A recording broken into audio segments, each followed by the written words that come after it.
Bonjour ou bonsoir selon l'heure à laquelle vous écoutez ce podcast. Écoute de Dieu. Voilà le thème du message du culte d'aujourd'hui, de ce 20 mars 2022. Presque tout le monde connaît la situation géopolitique aujourd'hui et dans le monde en général. Ça parle de guerre, on voit la guerre. Ça parle de famine, on voit les famines. Ça parle de crise sanitaire et on voit la crise sanitaire. Est-ce que cela ne vous rappelle-t-il pas quelque chose? Souvenez-vous des signes de la fin des temps que Jésus-Christ avait donnés. Il avait dit, mais ça ne sera pas encore la fin. Lorsqu'une femme est enceinte, elle prépare la laite de son bébé. D'ailleurs, elle ne va pas être seule. Elle sera aussi avec son mari parce que tous deux préparent l'arrivée de ce futur bébé. Si on vous dit demain, quand voleur arrive chez vous, vous n'allez peut-être pas dormir, vous allez veiller ou en tout cas, vous allez prendre des mesures pour éviter que cela arrive. Ce qui veut dire que vous allez vous préparer concrètement. Cher ami, je suis convaincue qu'en 7 ans, Dieu t'a dit des choses. Dieu t'a parlé. Peut-être tu n'entends pas. Peut-être tu as entendu, mais tu n'écoutes pas vraiment. Si c'est le cas, j'aimerais vraiment t'exhorter à prêter attention. Ne sois pas un auditeur oublié. Ne vois pas des signes et ferme les yeux. Car oui, Jésus-Christ arrive véritablement. Et même parmi les enfants de Dieu, certains se moquent lorsqu'on leur dit que voilà, peut-être il y a la guerre qui arrive, peut-être que ça va s'amplifier, ça va s'intensifier. Le Seigneur nous a prévenus de tout cela et ce n'est pas la blague. Ce ne sont pas des choses qu'on souhaite, mais ce sont des choses qui vont obligatoirement arriver parce que cela fait partie de la parole de Dieu. Si Dieu t'a donné des instructions, si Dieu t'a fait des recommandations pour te préparer en ces temps difficiles, alors vas-y, obéis. Obéis, ne suis pas la majorité. Ne sois pas comme les contemporains de Noé qui n'ont pas écouté et qui sont morts. Heureusement que Noé, lui, il n'a pas été un auditeur oublié. Il s'est préparé. Il avait eu son arche et les eaux ne l'ont pas englouti. Quel est l'arche que Dieu t'a demandé de préparer? Demande au Saint-Esprit. Sois béni.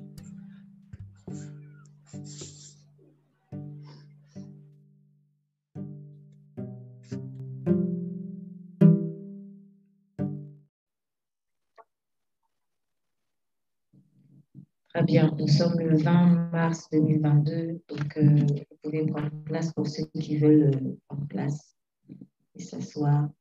On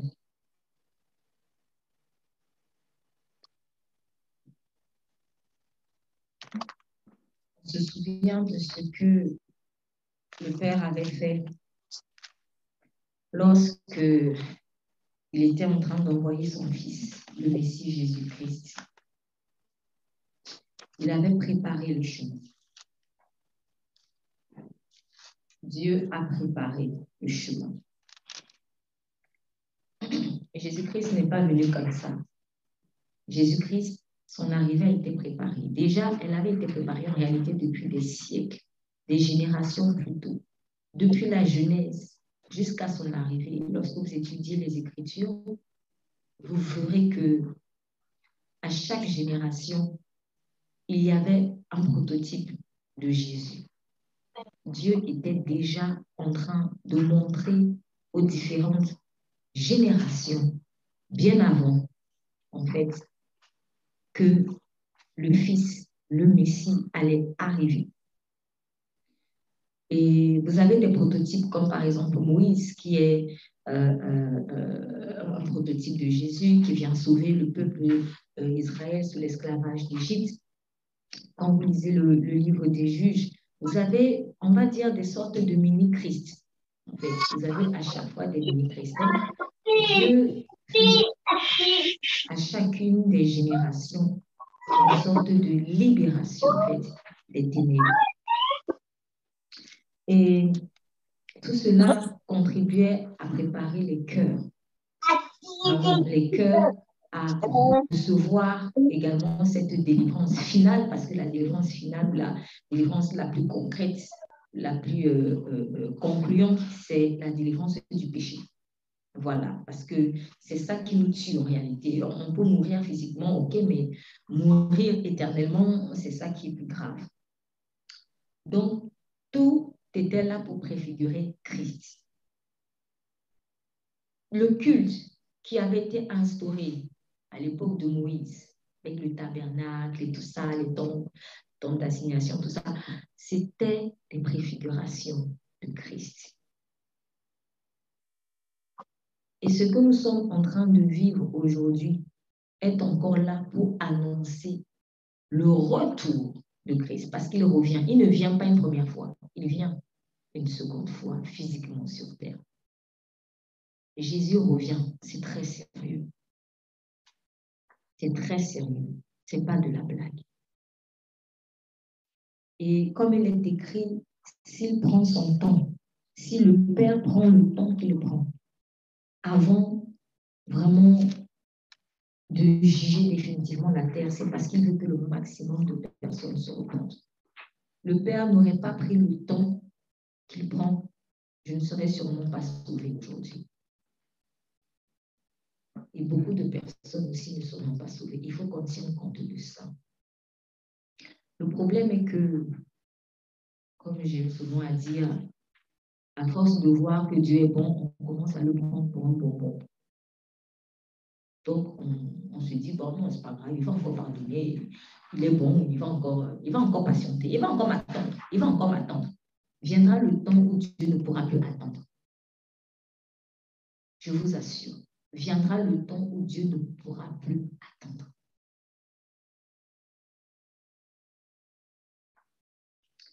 En parlant de la préparation de l'arrivée de Jésus sur terre, on avait dans la multitude des choses que Dieu avait faites, il y avait l'existence du prophète Jean-Baptiste. Nous allons lire dans le livre de Luc au chapitre 3. La 15e année, Luc chapitre 3, la 15e année de l'empire de Tibère César, Ponce Pilate étant gouverneur de la Judée, Hérode tétrarque de Galilée, Philippe son frère tétrarque de l'Ithurée et de la province de Trachonite et Lysanias tétrarque d'Abilene. Sous la souveraine sacrificature d'Anne et de Caïphe, la parole de Dieu fut adressée à Jean, fils de Zacharie, dans le désert. Et il vint dans tout le pays des environs du Jourdain, prêchant le baptême de repentance pour la rémission des péchés. Prêchant le baptême de repentance pour la rémission des péchés, selon qu'il est écrit au livre des paroles du prophète Ésaïe, voix de celui qui crie dans le désert. Voix de celui qui crie dans le désert. Et quelle est cette voix qui crie dans le désert? Préparez le chemin du Seigneur. Aplanissez ses sentiers. Préparez le chemin du Seigneur. Aplanissez ses sentiers. Toute vallée sera comblée et toute montagne et toute colline sera abaissée. Les chemins tortueux seront redressés. Dans d'autres versions, c'est tortueux. J'ai une version avec un français un peu ancien. Les chemins tortueux comme vous voulez, ils seront redressés et les chemins raboteux seront aplani. Je reprends. Jean prêchait dans le désert. Il disait ceci. Dans une guise de baptême de repentance et de rémission des péchés, préparez le chemin du Seigneur. Aplanissez ses sentiers. C'est très simple. Si tu sais que tu vas recevoir quelqu'un de très important dans ta maison, qu'est-ce que tu fais naturellement? À moins vraiment d'avoir du mépris pour cette personne, à moins d'avoir du mépris pour cette personne, ce qui n'est pas honorable, tu vas nettoyer ta maison. Tu vas essayer de faire propre. D'autres même vont essayer de la décorer un peu pour qu'elle soit plus chaleureuse, pour qu'elle soit accueillante. En fait, le but, c'est de mettre ta maison dans des conditions d'accueil. Donc, la manière dont je prépare ma maison est aussi le reflet du sentiment que j'ai vis-à-vis de la personne que j'attends. Ma manière de me préparer et mon niveau de préparation sont fonction de l'importance que j'attache à cette relation. C'est très simple. Si c'est quelqu'un de moindre importance dans mon cœur, pardonnez l'expression, parce que c'est ce qui est dans les faits.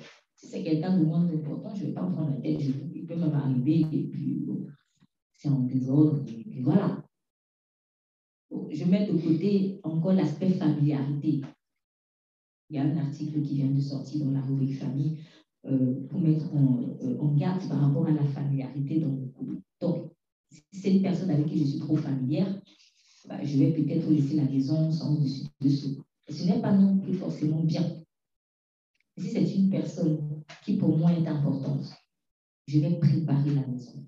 Je vais la nettoyer. J'accueille un invité de haute importance. C'est ça en fait. Je prends encore l'exemple de mariage. Si je sais que je dois me marier bientôt, je ne me prépare pas, il y a un problème. Soit j'ignore que je vais me marier, donc je suis vraiment dans la folie. Soit je n'accorde pas d'importance à ce mariage, ou que peut-être je viens me marier par intérêt, parce qu'il y a ça. Le but, c'est que, ah tiens, on veut mettre la bague au doigt. C'est ça, s'il vous plaît, les enfants, moins de bruit. Donc, vraiment, l'importance que j'accorde à ce que je suis en train d'attendre, ou à ce qu'on m'a promis, vraiment va rejaillir sur la manière dont je vais me préparer. C'est comme ça. Ce qui veut dire que si je ne me prépare pas, c'est que en fait, j'ai plutôt, non pas de l'honneur ou du respect par rapport à cette personne, mais du mépris. J'ai du mépris, pur et dur. C'est très simple. Donc, soit je n'accorde pas d'importance à l'événement qui arrive, donc il n'y a pas lieu de se prendre la tête, je vais le dire, soit je méprise la personne, tout simplement. Et Jean-Baptiste disait, préparez le chemin du Seigneur. Préparez le chemin du Seigneur. Aplanissez ces sentiers. Alors, aplanir un sentier, c'est quoi? Un sentier, c'est un chemin. Donc, quand on parle d'aplanir quelque chose, c'est le rendre tout simplement plat. Voilà. Donc, s'il dit aplanissez les sentiers, cela signifie que les chemins ou les sentiers n'étaient pas plats. Ils étaient peut-être au raboteux. Voilà. Bon, alors, ce n'est pas agréable de marcher sur un chemin raboteux. Ce n'est pas agréable de courir sur un chemin raboteux. Si vous faites un peu de footing, par exemple, vous verrez que vous aurez peut-être, pour être un peu plus à l'aise, après, vous pouvez aimer les situations difficiles, donc ça ne vous dérange pas de courir sur le chemin raboteux, ok? Mais en fait, quand vous courez sur un chemin raboteux, c'est plus compliqué que de courir sur un chemin plat. Pour une voiture aussi, je pense que c'est pareil en fait. Donc, on préfère un chemin bien tracé qu'un chemin qui est raboteux avec des trous bizarres par-ci, par-là. Parce que raboteux aussi, aplanir suppose qu'il y a peut-être que soit c'est raboteux, soit qu'il y a trop de trous. Ça peut être ça. Il y a trop de trous. Donc, imaginez rouler sur une chaussée où il y a trop de trous. Donc, quand Dieu dit aplanissez ces sentiers, si je sais que dans ma vie, soit c'est trop raboteux, donc il y a des extensions inutiles, ou plutôt qu'il y a des trous à combler, il faut que je me prépare en conséquence. Je ne peux pas accueillir le Messie dans cet état sale. Je ne peux pas accueillir le Messie comme ça. Je ne peux pas. Toute vallée sera comblée et toute montagne et toute colline sera abaissée. Il est en train de parler ici des états de cœur, tout simplement. C'est une image en fait de l'être humain. Quand il dit toute vallée sera comblée, toute montagne et toute colline sera abaissée. Donc, c'est un message d'encouragement pour celui qui est soit trop rabaissé, trop humilié. Le Seigneur dit, je vais combler le vide de ton cœur. Voilà ce que le Messie va faire quand il arrive. Il vient combler le vide de ton cœur. Et en même temps, pour celui qui est comme une montagne, qui pense qu'il est trop grand, bref, Prenons, pour faire simple, l'image de l'orgueil. Toute colline sera abaissée. Les chemins tortueux seront redressés. Ce qui est tordu, Dieu va remettre ça en place. Droit. Et je pense que pour que ça ne me fasse pas mal, vaut mieux que si je sais que je ne suis pas droite, que je m'aligne déjà. Vaut mieux. Vaut mieux que je me prépare physiquement. C'est comme quelqu'un qui sait qu'il a des échéances sportives. J'ai un championnat à faire. Si je sais que j'ai mon championnat à faire dans un mois, je suis désolée, ce n'est pas la veille que je vais commencer à me mettre au sport. Je vais mourir sur le terrain. Si je sais que j'ai un championnat dans un mois, eh bien, c'est bien plutôt que je commence petit à petit à me préparer. Et au fur et à mesure que ça avance, eh bien, j'accélère un peu dans la préparation. De telle sorte que quand viendra vraiment le championnat, quand viendra l'exercice, même si j'ai mal, mais je n'aurai pas aussi mal que quelqu'un qui ne sait jamais le sport. C'est ça l'importance de la préparation. Je ne vais pas à un examen baccalauréat croyant que bah oui, tout ce que j'ai appris dans l'année, tout va me tomber du ciel comme ça. Ah non, je vais échouer lamentablement. La préparation, elle commence dès la rentrée. Dès la rentrée, je dois commencer à me préparer pour ce baccalauréat ou pour tout autre examen. J'ai juste pris l'exemple du baccalauréat, je ne peux prendre autre chose. S'il n'y a pas la préparation, si je ne me prépare pas pour cet examen, c'est que je suis vraiment fou. Il ne fallait même pas venir payer l'inscription à l'école. Ça ne sert à rien. Il ne fallait pas venir. Donc, vous êtes parents, imaginez que vous avez dépensé l'argent pour votre enfant. Cette année, il a un examen à passer et vous le voyez flâner. Il flâne. Voilà, il flâne. Vous penserez à tout l'investissement que vous avez fait pour qu'il puisse réussir. Parce qu'on n'investit pas sur un enfant pour qu'il échoue en temps normal. Donc, et on peut échouer, ça arrive, mais vaut mieux que ce soit pour des circonstances indépendantes de sa volonté. Ce sont des choses qui peuvent arriver. Mais si délibérément il ne fait rien, il y a un problème. C'est la même chose avec Dieu en fait. Oui, parce que je vais être combattu dans ma préparation. Il ne faut pas croire que le diable va me laisser faire. Je vais être combattu. Mais s'il y a des choses qui sont à ma portée que je ne fais pas, il y a un problème. Il y a un problème. Préparer le chemin du Seigneur, aplanisser ses sentiers. Les chemins tortueux seront redressés et les chemins raboteux seront aplanis. Je préfère déjà travailler l'aplanissement au lieu que le maître vienne me trouver encore raboteuse parce qu'il vient chercher une épouse sans tache et sans ride. Sans tache signifie je suis sale, donc j'ai des taches. S'il cherche une épouse sans tache, c'est qu'il veut dire que je ne veux pas venir trouver de la saleté. Sans rides ici, là, les rides, c'est la représentation de la vieillesse, de ce qui a vieilli. Donc, de ce qui s'est fané. C'est-à-dire, peut-être tu as bien commencé, mais après, tu t'es flétri. Tu n'as pas gardé le premier amour. Donc, il y a d'un côté la sanctification. Donc, je suis devenue sainte par le sang de Jésus. Voilà ce qu'il vient chercher. Et d'un autre côté, j'ai gardé ma jeunesse spirituelle. Sachant que toute cette préparation spirituelle affecte obligatoirement des choses dans le monde naturel. Donc, il y a des actes que je vais poser naturellement, en fait. Les deux vont s'incoller. Préparation dans l'esprit équivaut à préparation dans le naturel. C'est comme ça. Donc, il ne faut pas aussi être dans cet esprit, on est dans les nuages, oui, je ne peux pas spirituellement, je ne peux pas spirituellement, mais dans les actes, on ne voit rien. Bah, il y a un problème. Il y a un problème. C'est comme quelqu'un qui dit j'aime Dieu, mais tu es méchant avec les gens. Ce n'est pas possible. Donc, quand Dieu dit préparer son chemin, vraiment, prenons ça au sérieux. Prenons ça au sérieux. Et ce qui me choque aussi quand même, c'est que l'expression quand Jean-Baptiste dit qu'il est cette voix qui crie dans le désert, elle a été reprise dans la langue française. Vous la connaissez sûrement. Ah, je prêche dans le désert. Mais en fait, cette expression veut dire quoi? Je prêche dans le vide. Je parle, on ne m'écoute pas. Est-ce que vous vous rendez compte? Voilà comment l'expression a été reprise dans la langue française. Je parle, on ne m'écoute pas. Mais ce n'est pas à vrai dire ce que Jean-Baptiste voulait ou ce que Dieu voulait quand il avait prophétisé cela. Il y a la voix qui va crier dans le désert. En fait, Dieu a appelé Jean-Baptiste dans le désert parce que je pense, comme Jésus, il fallait qu'il soit en retrait.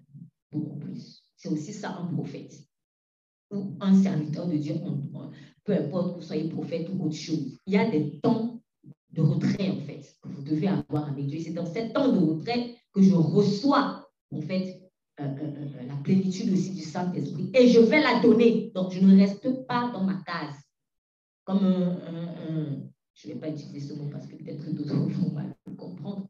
Mais en fait, quelque part, Dieu ne veut pas qu'on reste dans des sortes de monastères éternellement. Tu n'as plus de vie sociale. Si tu n'as plus de vie sociale, comment tu vas impacter? Si Jean-Baptiste ne restait que dans son désert là, qui allait être prêt pour recevoir le Christ? Il fallait qu'il sorte. Même s'il crie du désert, au moins il crie, on l'entend. Donc, je vais à la montagne et je redescends pour libérer la parole. Je retourne à la montagne pour prendre la parole et je redescends en fait. Voilà comment était à son niveau sa préparation. Chacun a un niveau sa préparation. Pour d'autres, ceux à qui il prêchait, leur préparation, c'était de se faire baptiser. C'était de se repentir de leurs péchés. Pour d'autres encore, c'était en tout cas arrange ta vie. Très vite. Arrange ta vie très vite, de peur de pleurer plus tard. Parce que Dieu n'est pas un menteur. Dieu n'est pas un menteur. Quand il dit que quelque chose va arriver, ça va arriver. Ça va arriver. Toute vallée sera comblée, les chemins tortus seront redressés, les chemins rabotés seront aplanis, et toute chair verra le salut de Dieu. Il disait donc au peuple qui venait pour être baptisé par lui, race de vipères, qui vous a appris à fuir la colère à venir. Produisez donc des fruits convenables à la repentance et ne vous mettez point à dire en vous-même, nous avons Abraham pour père, car je vous dis que Dieu peut faire naître de ces pierres des enfants à Abraham. Or, la cognée est déjà mise à la racine des arbres. Tout arbre donc qui ne produit pas de bons fruits va être coupé et jeté au feu. Alors le peuple lui demanda, que ferons-nous donc? Il leur répondit, que celui qui a 2 habits en donne à celui qui n'en a pas, que celui qui a de la nourriture en fasse de même. Il vint aussi des péagers pour être baptisés, et ils lui dirent, mais que ferons-nous? Et il leur dit, n'exigez rien au-delà de ce qui était ordonné. Les gens de guerre lui demandèrent, et nous, que ferons-nous? Il leur dit, n'usez pas de violence ni de tromperie envers personne, contentez-vous de votre paix. Et comme le peuple était dans l'attente et que tous se demandaient en leur cœur si Jean ne serait pas Christ, Jean prit la parole et dit, pour moi je vous baptise d'eau, mais il vient un peu puissant que moi.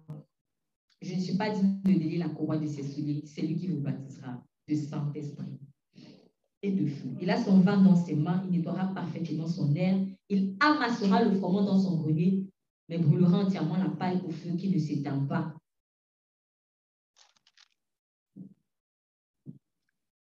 Il y avait certaines personnes, quand elles venaient se faire baptiser, ce n'était pas trop parce qu'elles croyaient en ce que Jean disait, ou parce qu'elles, parce qu'elles croyaient en ce que Jean disait. Donc, elles ne croyaient pas forcément au ministère de Jean.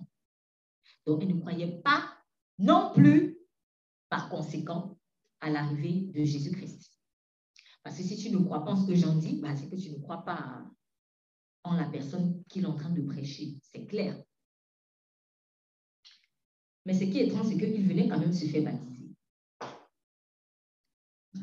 Et vous savez, il ne faut pas venir à Dieu comme, je vais utiliser une expression qui est utilisée dans la Bible, en fait, quand on parle de ceux qui sont sortis d'Égypte.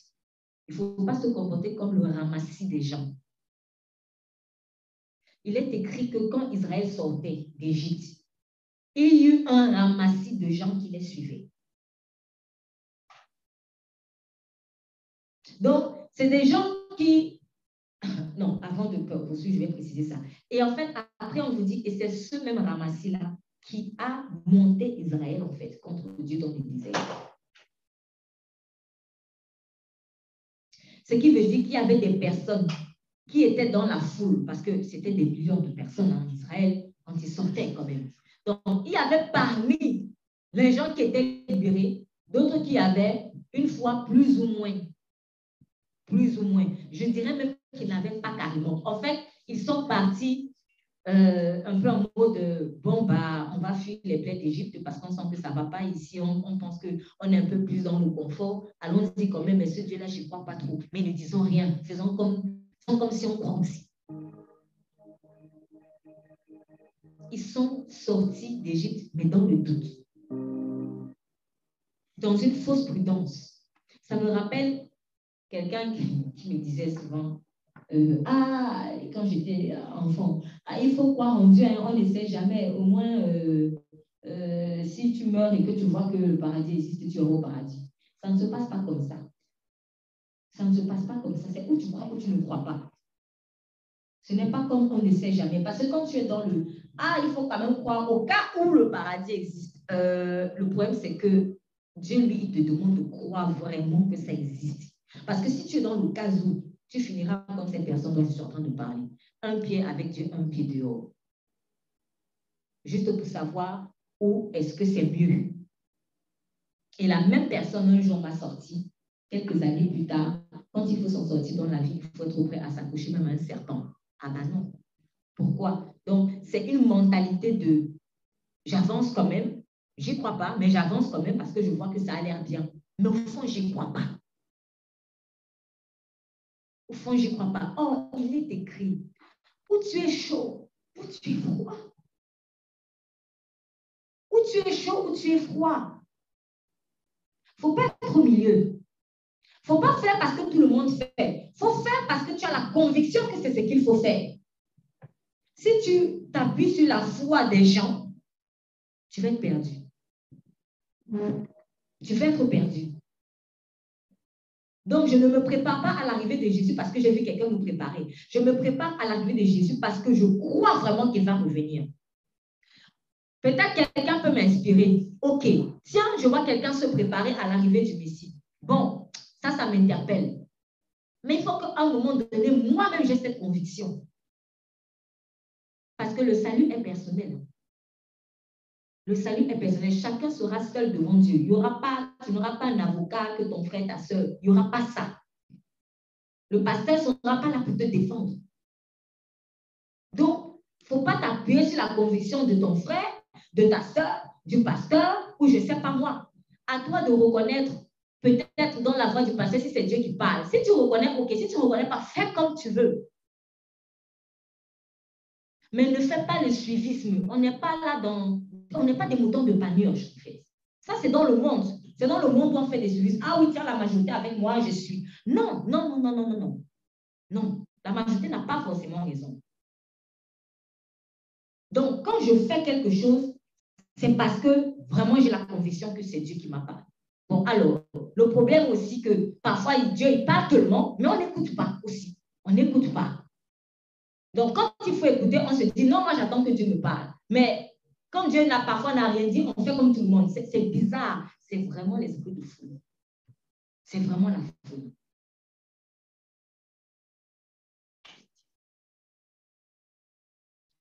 Et il y a plein de choses qui sont en train de se passer en ce moment. On est en train de le voir. Jésus a donné tellement de temps. Tellement il en a donné. Tellement il en a donné. Et ils sont en train de se produire sous nos yeux. Qu'est-ce que nous faisons pour nous préparer pour ça? Qu'est-ce que nous faisons? Qu'est-ce que je fais pour grandir avec Dieu par rapport à cet temps qui arrive? Qu'est-ce que je fais matériellement pour me préparer à cet temps qui arrive? Est-ce normal que ce soit des païens qui prennent de meilleures dispositions que quelqu'un qui a le Saint-Esprit? Est-ce normal? Est-ce normal? Est-ce normal? Voilà pourquoi il avait dit, les enfants de ce siècle sont plus avisés que mes enfants.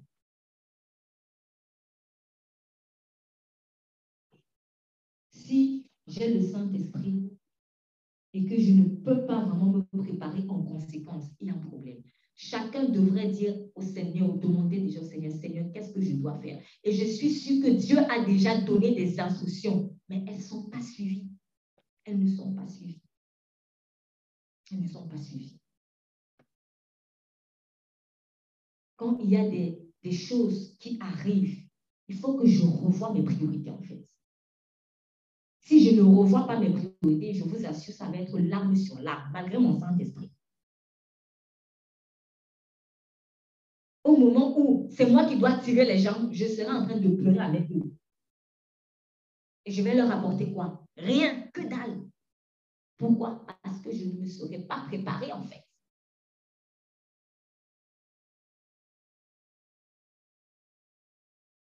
Qu'est-ce que je fais pour me préparer spirituellement? On a passé 3 mois. Les 3 mois sont en train de se terminer. Bon, il y en a qui viennent d'arriver, ok. Mais on a passé 3 mois sur le thème de passer à l'autre bord. Il faut qu'à la fin, je me pose la question de savoir en quoi est-ce que je suis passée à l'autre bord, en fait. Je vous assure, si vous ne voyez pas encore, vous êtes passé à l'autre bord. Vraiment, comme il est écrit dans la Bible, c'est une façon de parler. Déchirez vos vêtements, jetez la cendre sur vous. Mais je ne peux pas rester comme ça. Je ne peux pas. Ce n'est pas possible. C'est-à-dire, mais Seigneur, mais les 3 mois là, en fait, je suis passée à quel autre bord, en fait? Parce que quand on a un thème de prière, un thème de jeûne, il faut les résultats. Hein? Je vous assure, si vous n'avez pas les résultats, vous perdez votre temps. Avec Dieu, Dieu ne te fera jamais perdre ton temps. Si tu es dans un endroit où tu vois que tu perds ton temps et qu'on est censé parler de Dieu, commence à prier pour peut-être voir ailleurs ou je ne sais pas moi. Dis ce qu'il faut faire. Mais Dieu ne perd jamais son temps. Jamais. Donc, si j'ai pris un temps de prière, un temps de jeûne, et puis c'est que dalle, non, c'est pas normal. C'est pas normal. Donc, les 3 mois sont passés. Il faut que je me pose la question. En quoi est-ce que je suis passée à l'autre bord, en fait? Qu'est-ce qui a évolué? Qu'est-ce qui a évolué? Parce que le train ne fait que continuer.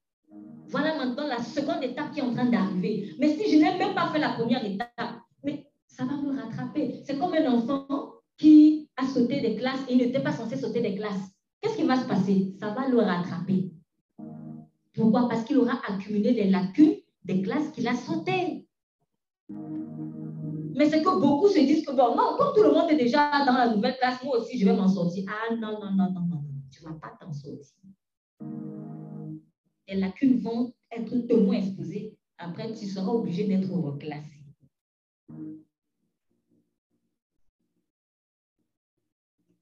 Préparer le chemin.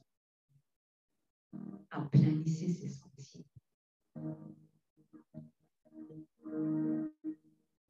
Préparer le chemin du Seigneur. Aplanissez ses sentiers. Nous allons ouvrir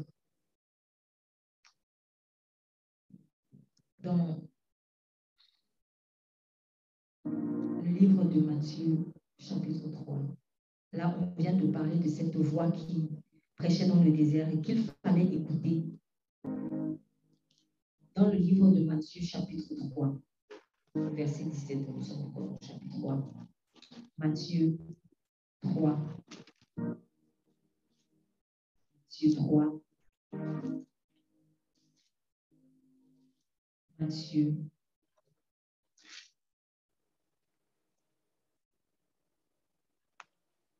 Chapitre 3. Verset.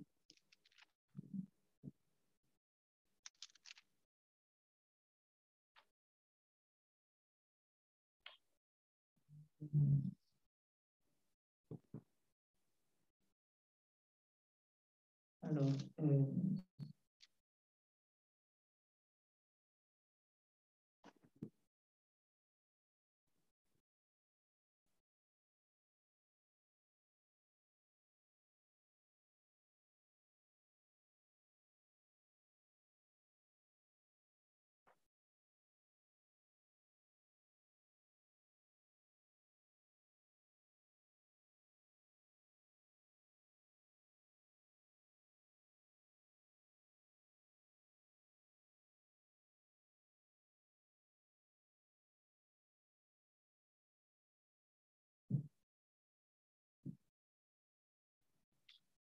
Bon, on va revenir dessus. On va d'abord aller, s'il vous plaît, dans Luc chapitre 10.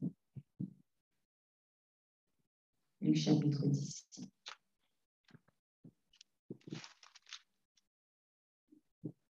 Luc chapitre 10.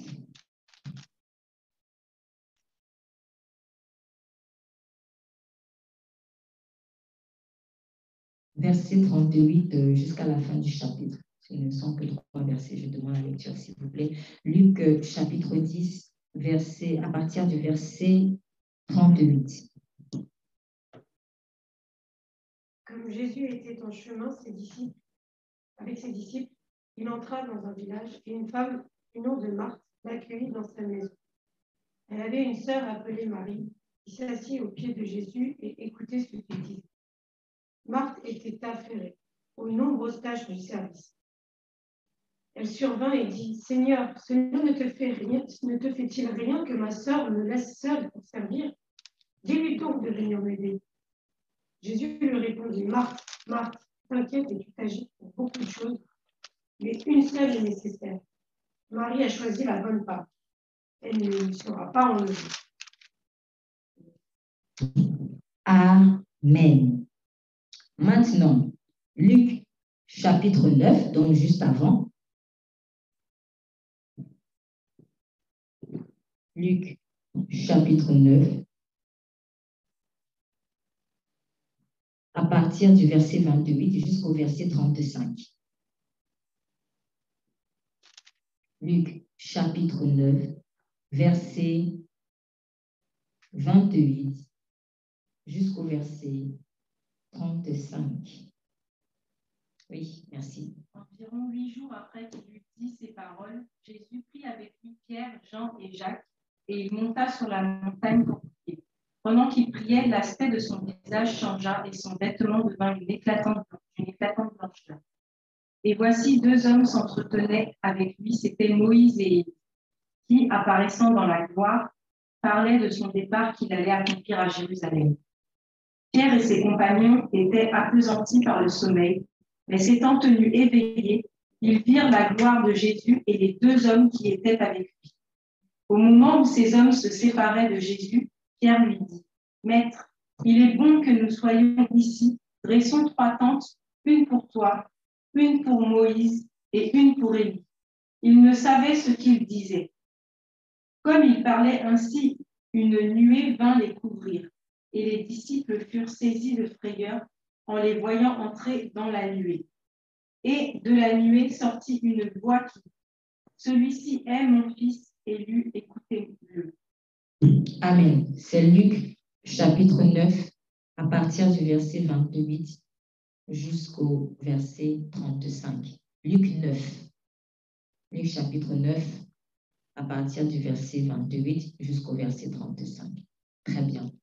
Donc, de façon synchronisée, on étudiera rapidement ces 2 textes. Donc, dans Luc chapitre 10, on voit 2 sœurs. Donc, 2 sœurs, Marthe, Marie. Et puis, voilà, je parlais tout à l'heure, en fait, de préparation, d'accueillir vraiment Jésus. Donc, Jésus, c'était une personne importante, en tout cas dans la famille de Marthe, de Marie et de Lazare aussi, qui était leur frère d'ailleurs, qui avait été ressuscité de la mort après 4 jours. Donc, Jésus arrive. Et puis, il y a forcément beaucoup de personnes qui courent après lui pour écouter la parole. Et Marthe aussi, elle a sa façon à elle d'accueillir le Seigneur. Elle se met à faire à manger. Donc, elle fait à manger. Et pendant qu'elle fait à manger, elle se sent un peu seule. Voilà, elle se sent un peu seule. Et elle voit sa sœur qui est concentrée, voilà, qui semble concentrée. Et qu'est-ce qu'il nous a dit de sa sœur? Elle était au pied de Jésus. Donc, elle est au pied de Jésus. Ça, en général, c'est vraiment le symbole du disciple. Si, par exemple, vous faites ça peut arriver, vous faites un songe, dans ce sens où vous êtes au pied, par exemple, de quelqu'un, Et surtout si la personne est en train vraiment d'enseigner quelque chose d'important, Dieu est probablement en train de vous montrer que, en fait, voilà l'enseignant que je te donne, voilà le mentor que je te donne, voilà la personne, en fait, qui est là pour t'entraîner, t'encadrer. Donc, ça, c'est en passant parce que je sais que ça arrive. Elle est au pied du maître et elle l'écoute. Elle écoutait. Et voilà que Marthe était distraite par divers soins du ménage. Je ne sais plus comment exactement c'est dans vos versions, mais en tout cas dans la mienne, la version Pasteur Malte, elle était distraite. Distraite. C'est quoi être distrait? Tu n'es pas là. Tu es là, mais tu n'es pas là. Tu es là sans être là. C'est bizarre, hein? Jésus est chez toi, tu te prépares pour l'accueillir, mais tu n'es pas là. En fait, on ne voit que peut-être ton corps, mais tu n'es pas là. Tu n'es pas là. Elle était distraite par divers sons du ménage. Et voilà l'une des choses qui nous empêche, là tout à l'heure, je voulais évoquer, je vais commencer maintenant, les ennemis de l'écoute en fait, parce qu'on a vu vraiment, Dieu veut qu'on l'écoute. Mais l'un des ennemis en fait de l'écoute, c'est la distraction. On est distrait. On est distrait. Aujourd'hui, on parle beaucoup par exemple, de la distraction avec les réseaux sociaux. Tu dois travailler, et puis il y a toujours un petit message sur WhatsApp, je ne sais pas. Donc, ce n'est pas évident. En tout cas, moi, personnellement, quand je vois comment je veux me concentrer, je suis peut-être absorbée je sens comment, en tout cas, les réseaux sociaux, les SMS, tout ça, ça veut t'absorber en fait. Et là, il faut que tu luttes quand même pour ne pas tomber dans le piège. Alors, là, je suis revenue sur Luc 10. Hein, pour ceux qui veulent je suis revenue sur Luc 10. Donc, on est en synchronisation entre Luc 10 à partir du verset 38 et Luc 9, verset 28. Donc là, nous sommes dans Luc 10 à partir du verset 38 sur Marthe et Marie. Donc, Marthe, elle était distraite. Par quoi? Divers soins du ménage. Le maître est là, mais tu es distrait. La parole vivante est là, devant toi, mais tu es sur autre chose. Par divers soins. Donc, quand on parle de divers soins, cela signifie qu'elle faisait plusieurs autres choses, mais pas l'essentiel. Donc, ce qui m'empêche souvent d'écouter, c'est que j'ai le focus ailleurs. J'ai le focus ailleurs. Et ce sont des choses pas mauvaises en soi, mais elles deviennent mauvaises devant l'essentiel qui est la parole de Dieu. Elles deviennent mauvaises devant l'essentiel de l'instruction que Dieu t'a donnée. Parce que je peux prendre autre chose. Je dois arranger cette chaise, mais au lieu d'arranger cette chaise que Dieu m'a demandé d'arranger, je préfère dire, m'a ordonné d'arranger. Je m'en vais plutôt nettoyer les fenêtres. Fais exactement ce que Dieu t'a demandé, prioritairement. Ça ne veut pas dire qu'il ne faut pas manger. Et bien sûr, ils avaient besoin de manger après. Donc, ce qu'elle faisait n'était pas inutile, probablement. Mais le problème, c'est que ce qu'elle était en train de perdre, en fait, pouvait lui porter préjudice après. Et en général, les gens qui sont distraits, ils s'étonnent de voir ceux qui sont concentrés. Donc, elle a vu sa sœur qui était plutôt à l'écoute de la parole et ça l'a frustrée. En fait, là, voilà un cas de figure où on dira quand même, hein, il y a aussi des contre-exemples, la majorité a eu raison ici, parce que Marthe était seule dans son coin, seule dans son délire. Tout le monde était au pied de Jésus, en tout cas, je ne sais pas si c'était tous au pied, mais en tout cas, visiblement, un grand nombre de personnes étaient là pour entendre le maître enseigner. Et Marthe veut faire à manger. Quand il y a des choses importantes qui arrivent, souvent dans le monde, le diable s'arrange à distraire les gens pour qu'on ne voit rien venir, de telle sorte que vous ne pouvez pas vous préparer pour vous protéger ou pour affronter ce qui arrive en fait. Faites attention. à la distraction. Faites très attention.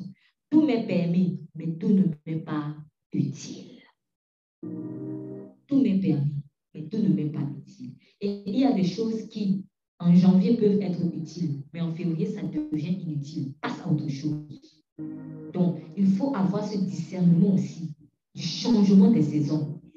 Ce que je faisais en janvier, c'était la priorité. Mais peut-être qu'en février, les données ont changé. Et si je ne m'aligne pas à cela, ça va être très dangereux. Il ne faudra pas dire, mais Seigneur, ce n'est pas qu'il m'avait demandé de faire. Ah bah oui, il t'a demandé de faire, mais c'était pour un temps. Maintenant, il faut passer à autre chose. Parce que la préparation, peut-être, c'est sur plusieurs domaines où Dieu veut te préparer. C'est ça, en fait. Donc, vraiment, si je me reconnais dans Marthe, il faut que je demande. Peut-être que je n'ai même pas besoin de demander. Mais je sais déjà en ce moment ce qui m'éloigne du focus et de l'essentiel. Si Dieu m'a déjà dit, voici ce qui est la priorité, ça, ça, ça et ça, je ne vais pas chercher midi à 14 heures. J'obéis. J'obéis. Je suis sûre, on aurait demandé à Marthe, ok Marthe, quand Jésus est parti, tu as retenu quoi de ce qu'il a dit? Tu as retenu quoi de ce qu'il a dit Jésus quand il est parti? Il a donné quelle recommandation Jésus quand il est parti? Qu'aurait répondu Marthe? Je lui ai fait à manger? Ah Seigneur, j'ai travaillé pour toi. C'est pour toi que j'ai travaillé. Oui, c'était pour lui qu'elle était en train de faire à manger. Il y a des choses que nous disons faire pour Dieu, mais qui ne sont pas pour Dieu. Donc, ce n'est pas comme moi, je pense que c'est pour Dieu. C'est à Dieu de te dire ce que tu dois faire pour lui. Ce n'est pas selon tes moyens, en fait. Ce n'est pas selon tes forces. Parce que ce pourquoi tu es en train de t'acharner, parce que c'est un acharnement quelque part. Elle se démerde, elle va dans la cuisine, elle fait ça, elle fait ça. Et à la fin, il n'y a rien.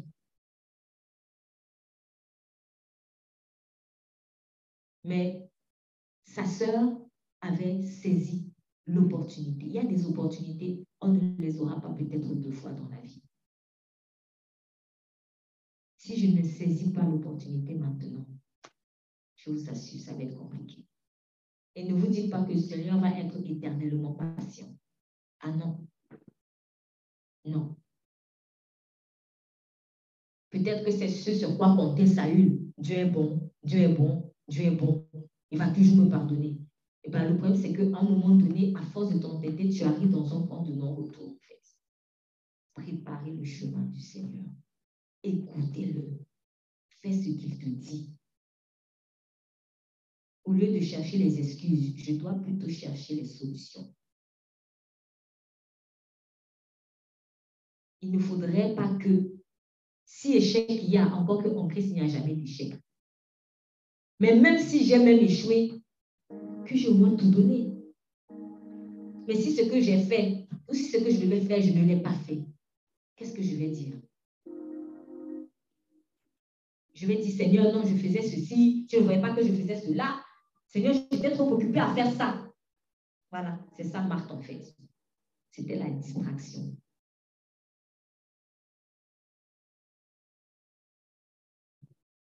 Écoutez-le. Et il dit à Marthe, une seule chose est nécessaire. Une seule. Dans tout ce que tu fais la Marthe, à gauche, tu vas à gauche, tu vas à droite, tu fais. Il y a une seule chose, une seule qui est nécessaire. Et Marie a choisi la bonne part, qui ne lui sera point ôtée. Qu'est-ce que ça veut dire? Il est en train d'envoyer un message à Marthe qui est celui-ci. Marthe, il y a des choses qui sont corruptibles, et il y a des choses qui sont incorruptibles. Il y a des choses que tu vas essayer d'acquérir, qui vont être retirées. Il y a des choses que tu vas essayer d'acquérir, qui ne pourront pas être retirées. Choisis ce qui ne pourra pas être retiré. Fais le bon choix. Est-ce que ce sur quoi tu es en train de mettre le focus, c'est quelque chose qui peut se dissiper ou pas? Et c'est vrai qu'à un moment donné, ça devient un peu stupide de courir comme un bouc derrière quelque chose qui est vanité. Vanité. vanité. Il y a quelqu'un qui disait, je voyais dans le métro, il y a beaucoup de personnes qui, en ce moment, c'est vraiment en train de monter en profusion. Dieu est en train d'envoyer ses sentinelles, en fait, partout dans le monde, partout. Et je passais juste au moment où ce monsieur est en train de dire, vanité de vanité, vous courez après des choses qui sont vaines. Vanité de vanité, c'est Jésus qui est l'essentiel. Vanité de vanité, tout est vanité en fait, tout est vanité. La maison, c'est vanité. Tout ça, l'argent là, c'est vanité en fait. Les vacances que il me faut absolument les vacances, c'est vanité. C'est vanité. Et Marie a choisi la part qui ne lui sera pas point ôtée. Parce que quand elle écoutait, elle va entendre des choses qu'elle pourra mettre en pratique. Parce qu'on n'a pas dit Marie a entendu. On a dit Marie écoutait. Quelle est la différence entre entendre et écouter? C'est que dans l'écoute, il y a l'aspect de l'obéissance. C'est pour cela que, par exemple, vous voyez beaucoup de personnes, quand elles sont fâchées contre les politiques, ah oui, ils ne nous écoutent pas, ils n'écoutent pas nos doléances et tout, bah, on vote, et puis ils disent que oui, ils vont faire, après ils font pardon. En fait, c'est parce que, pour beaucoup, ils se sentent mentis. Voilà. J'ai présenté telle doléance, on m'a dit oui, j'ai écouté, mais en pratique, on ne fait rien. Donc, ça signifie qu'en fait, écouter, c'est faire ce que tu as entendu. Donc, beaucoup disent, ah oui, je t'ai écouté, mais tu n'as rien écouté. Tu n'as rien écouté. Et souvent, en Christ, c'est un peu dommage parce qu'on a un peu tendance à faire ça. Avec le Saint-Esprit, quand il commence à manifester un peu sa puissance, ah, j'ai eu telle révélation. Il faut faire attention parce que je me souviens qu'au début de ma vie chrétienne, j'ai failli tomber dans cette idolâtrie-là, l'idolâtrie des révélations. Ah, la révélation de ceci, la révélation de cela. Ok, d'accord, révélation, mais tu fais quoi en pratique en fait par rapport à la révélation? La révélation doit changer. Si j'ai la révélation pour la révélation, ça ne sert à rien, vraiment. Ça ne sert à rien. Ça ne sert à rien que Dieu donne plein de révélations, mais en pratique, il n'y a rien. Ça ne sert à rien. Ce qui vous rend succulent auprès des gens, c'est la parole que vous avez écoutée. Ce n'est pas la parole que vous avez seulement entendue. Ou la découverte que vous avez faite. J'ai découvert ceci. Bon, oui. Et puis, ne tombons pas dans ce piège. L'idolâtrie des révélations. Je veux montrer que j'ai la révélation. Beaucoup d'enfants de Dieu sont là-dedans. Beaucoup. Promptes à partager la révélation, mais très peu promptes à obéir à la révélation. Et du coup, oui, là, à quoi sert le Saint-Esprit? À quoi sert le Saint-Esprit? Si j'ai la révélation et je ne mets pas en pratique la révélation, Dieu m'a révélé qu'il y a ceci, mais qu'est-ce que j'ai fait donc pour ça? Je me souviens, vraiment que cela ne soit pas notre partage. Dans un des films, en fait, sur l'enlèvement, et à un moment donné, pour certains chrétiens, c'était un homme de Dieu dans le film qui jouait le rôle d'un homme de Dieu et qui expliquait que non, en fait, ce qui est arrivé, ce n'est pas des extraterrestres, parce que beaucoup pensaient que c'est des extraterrestres qui étaient venus ramasser des gens et tout cela, donc, parce qu'il y a eu un enlèvement en masse. Et puis, il expliquait que non, c'est pas ça, c'est écrit dans les Écritures, Christ reviendra, il va enlever son peuple. Et pour ceux qui auront cru vraiment en lui, etc., etc. Et puis, l'un des conférenciers lui dit, mais alors, pasteur, et vous êtes ici pourquoi? Vous n'êtes pas parti pourquoi, du coup? Ça veut que ça fait mal quand tu as la révélation et que tu ne la mets pas en pratique.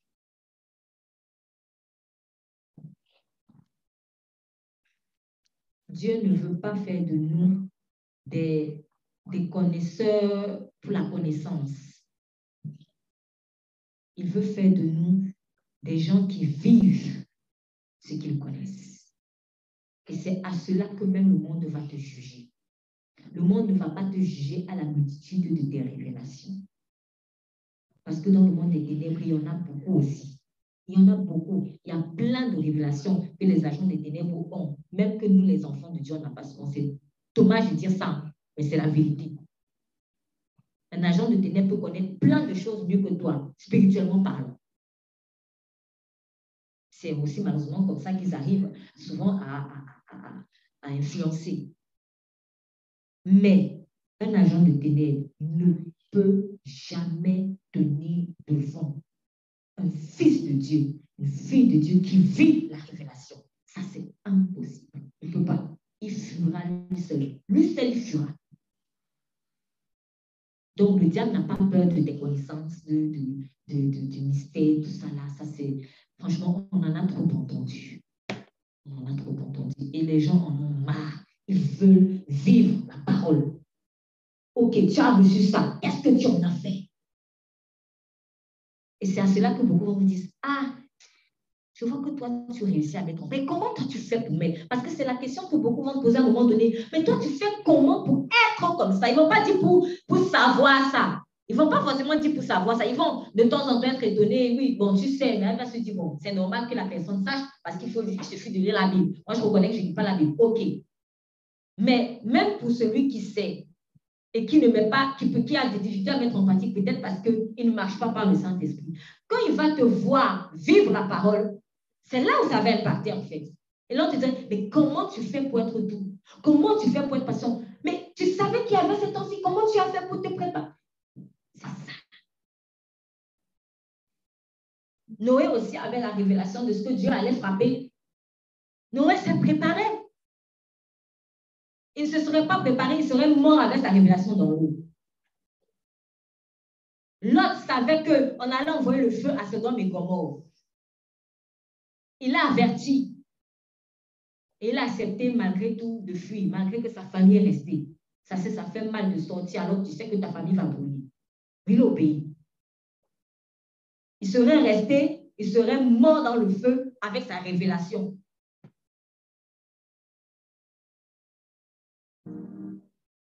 Donc, c'est pareil pour nous. Si je ne me prépare pas, je vais mourir avec ma révélation.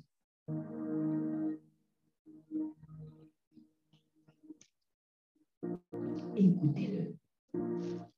Écoutez-le. Et en revenant dans Luc 9, on nous dit, Jésus prit avec lui Pierre, Jean, Jacques et monta sur une montagne pour prier. Pendant qu'il priait, son visage parut tout autre et ses habits devinrent blancs et resplendissants comme un éclair. Et voici deux hommes s'entretenaient, Moïse et Élie, qui apparurent avec gloire et parlaient de sa mort qui devait s'accomplir à Jérusalem. Pierre et ceux qui étaient avec lui accablés de sommeil, et quand ils furent réveillés, il vit la gloire, sa gloire et les deux hommes qui étaient avec lui. C'est un encouragement, vraiment. Un autre point, un autre ennemi de l'écoute. Vraiment, je me prêche à moi-même parce que je sais que c'est dur. Un autre ennemi de l'écoute, le sommeil. Là, je suis très pratique. Le sommeil. Voilà un autre ennemi de l'écoute. Si ces gens-là s'étaient endormis jusqu'à la fin, ils n'auraient jamais vu leur maître dans la transfiguration. Si tu dors, si nous dormons, il y a des choses qu'on ne verra jamais. On ne pourra pas écouter. On ne pourra pas voir certaines choses qui se passent. On ne pourra pas entendre certaines choses qui se passent. Parfois, Dieu veut nous parler. Mais il faut être réveillé au bon moment.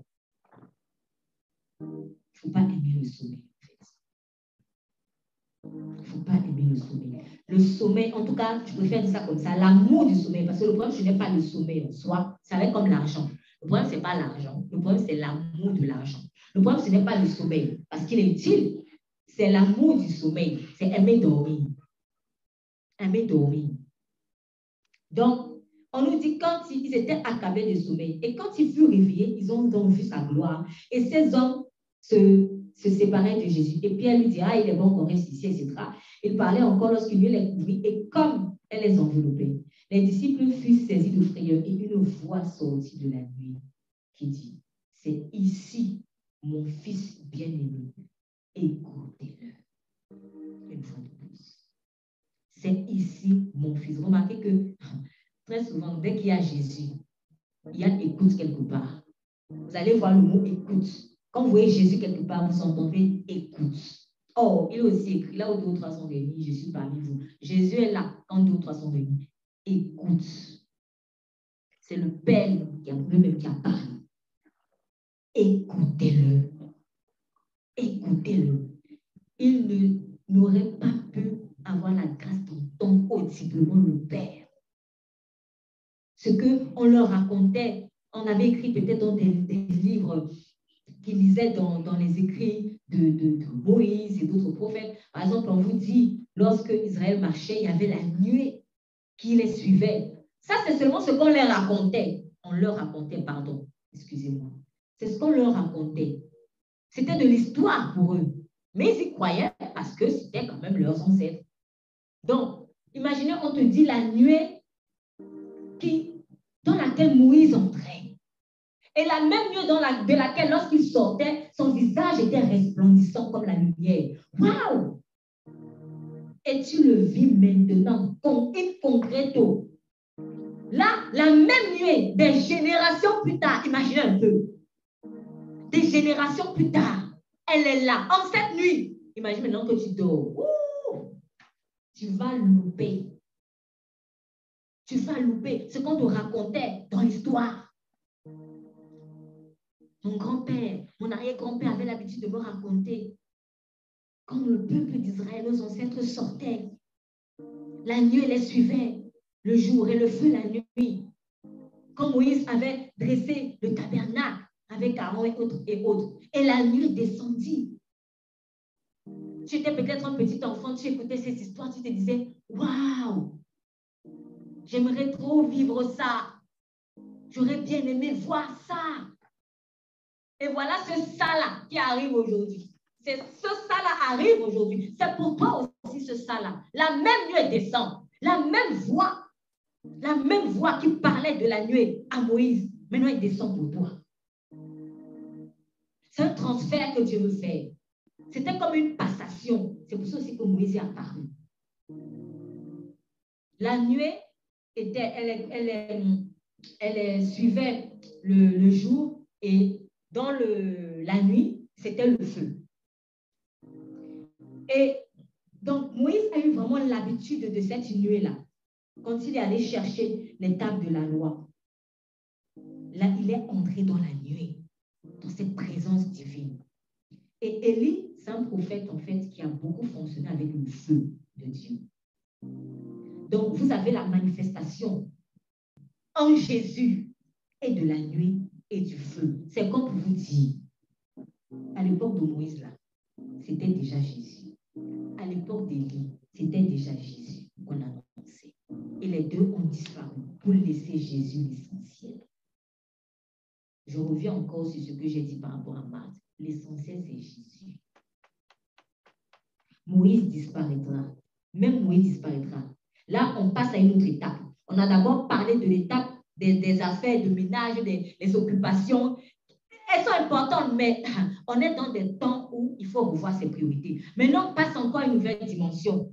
Même Moïse, même Élie, quand Jésus est là, ça devient moins important. Donc, revois tes priorités. Revois tes priorités. Cette fois-ci, ce que le grand-père, la grand-mère te racontaient dans l'histoire, ça arrive maintenant. Ne dors pas. Si tu dors, tu ne verras rien. Il y a dormi physiquement. Il y a dormi aussi spirituellement. Ne dors pas. Sinon, tu ne verras pas la nuit. Tu n'entendras pas la voix du Père. N'aimons pas le sommeil. N'aimons pas le sommeil. Ce n'est pas moi qui ai dit que le monde appartient aux gens qui se lèvent tôt. Ce n'est pas moi. Et c'est encore des personnes qui ne croient pas forcément en Dieu qui mettent ça en pratique. Hier, en sortant du temps de prière dans les transports, comme par hasard, je suis tombée sur un article.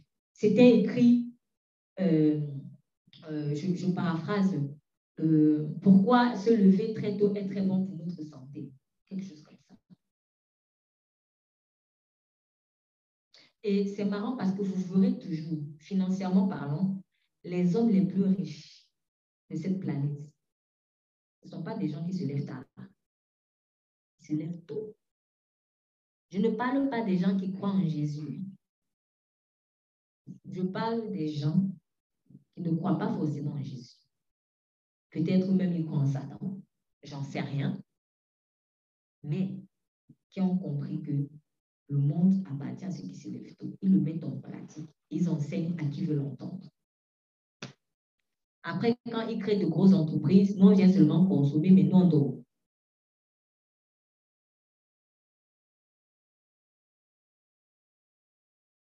N'aimons pas le sommeil. N'aimons pas le sommeil. Ça ne va pas toujours être évident, mais il ne faut pas aimer le sommeil. Je vous assure, il ne faut pas aimer le sommeil. Tu peux mourir dans ton sommeil. Je suis sûre que beaucoup en Ukraine, ils dormaient, la bombe est venue tomber sur eux. Ça n'arrive pas qu'aux autres. Il ne faut pas aimer le sommeil. En parlant de ça, on va lire, nous allons dans 2 Samuel, chapitre 3. J'avais donné ce passage déjà en parole la semaine, parce que c'est depuis quelque temps vraiment que Dieu me titille avec ce message. C'est 2 Samuel, je pense que c'est, non, 1 Samuel plutôt. 1 Samuel chapitre 3. 1 Samuel chapitre 3.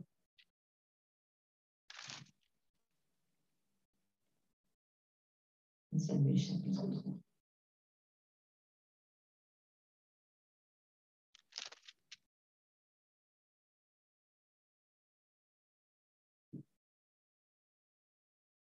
On va commencer à lire du verset 1 au verset 9, s'il vous plaît. Verset 1 au verset 9, s'il vous plaît, lecture. Oui, merci. Le jeune Samuel était au service de l'Éternel devant Élie. La parole de l'Éternel était rare en ce temps-là. Les visions n'étaient pas fréquentes. En ce même temps, Élie, qui commençait à avoir les yeux troubles et ne pouvait plus voir, était couché à sa place. La lampe de Dieu n'était pas encore éteinte et Samuel était couché dans le temple de l'Éternel où était l'arche de Dieu. Alors l'Éternel appela Samuel.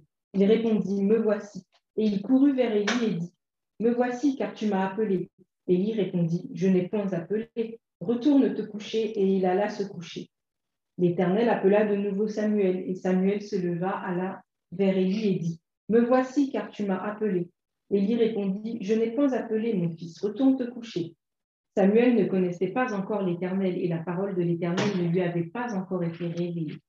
L'Éternel appela de nouveau Samuel pour la 3e fois, et Samuel se leva, alla vers Élie et dit, « Me voici, car tu m'as appelé. » Élie comprit que c'était l'Éternel qui appelait l'enfant, et il dit à Samuel, « Va, couche-toi, et si l'on t'appelle, tu diras, « Parle, Éternel, car ton serviteur écoute. » Et Samuel alla se coucher à sa place. Amen. Très bien. Avant de la suite, on a vu dans les 2 premiers passages l'instruction, en fait, écoutez-le. Écoutez-le. On a vu l'exemple d'une personne qui écoutait. Et ici, on voit Élie qui conseille à Samuel de répondre, écoute.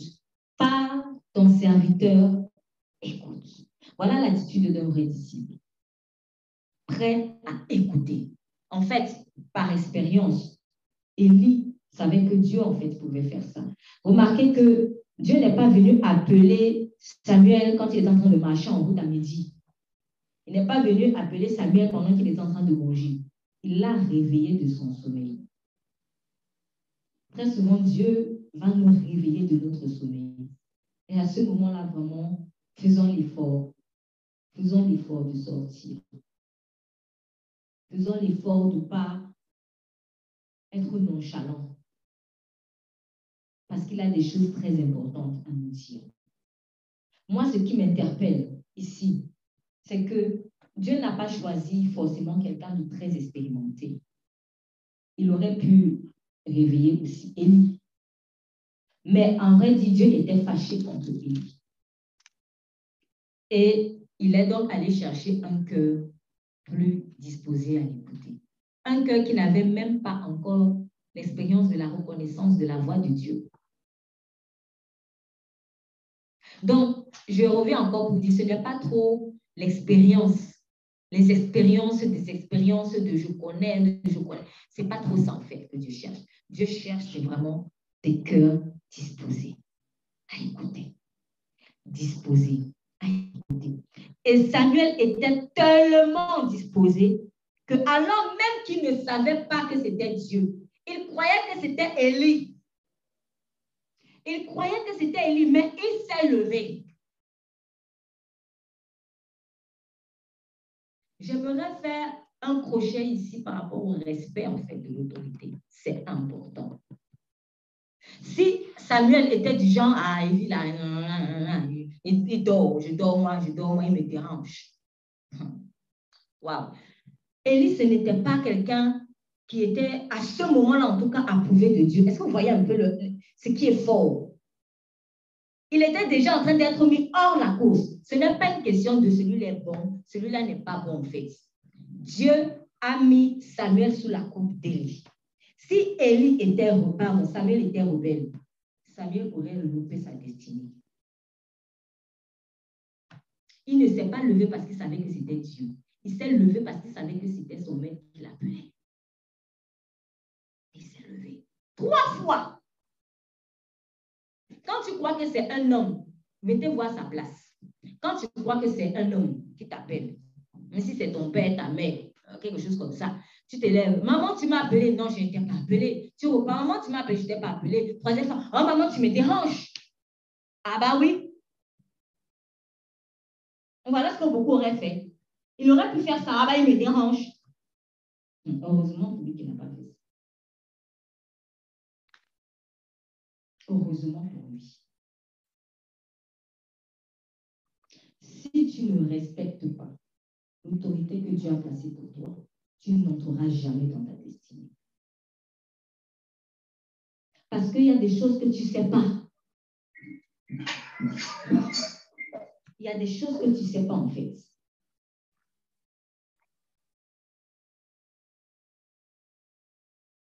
Donc, dans le écoutez-le, c'est vraiment la voix que j'écoute est censée être la voix, parce qu'il faut aussi que ce soit le cas. On sait très bien qu'il y a souvent des abus.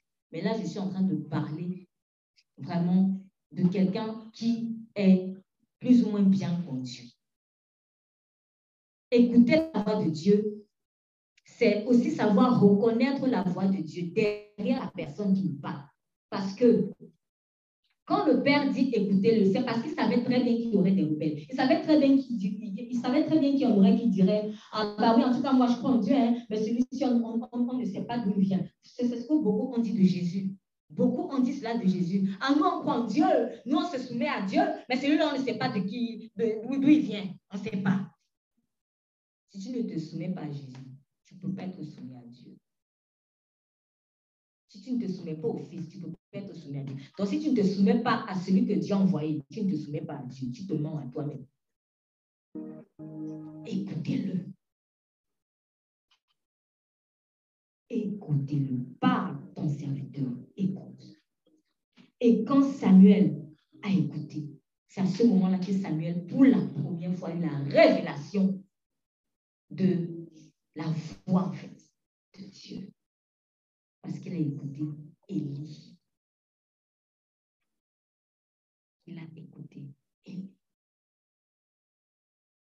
Même si Élie, à ce moment-là, était déjà lui-même rebelle à Dieu. Ce n'était pas à Samuel de dire, bon, maintenant, moi, je sors, même s'il était rebelle. Donc, le problème, ce n'est pas trop que l'autre est rebelle ou n'est même pas rebelle. Donc, je vais encore aller plus loin. C'est-à-dire, même si même il est rebelle, tant que Dieu ne t'a pas retiré de là, écoute, parce que tu as à apprendre des choses. Et aussi, quand Dieu vient parler à Samuel, c'est pour que Samuel voit l'exemple et ne reproduise pas, car nul n'est à l'abri de la rébellion vis-à-vis de Dieu. Dieu nous montre souvent des contre-exemples pour qu'on ne reproduise pas. Donc, ne soyons même pas prompts à juger les Élie. Soyons pas prompts à juger les Élie. Pire encore quand Élie est en train de suivre Dieu. Parce que Samuel, il a vécu ça. Ses fils étaient rebelles. Mais qu'est-ce qu'il pouvait reprocher à Samuel? Rien. Donc, c'est encore vraiment plus fou quand c'est vraiment Dieu qui parle par cette autorité-là et tu fais comme tu veux. Tu ne pourras pas entrer à Canaan comme ça. Pourtant, Dieu ne veut pas que nous fassions 40 ans dans le désert. Il ne veut pas. C'est nous qui choisissons souvent de faire 40 ans dans le désert. Alors qu'on peut faire 40 jours, on peut faire moins de temps. On fait 40 ans parce qu'on n'écoute pas. On n'écoute pas.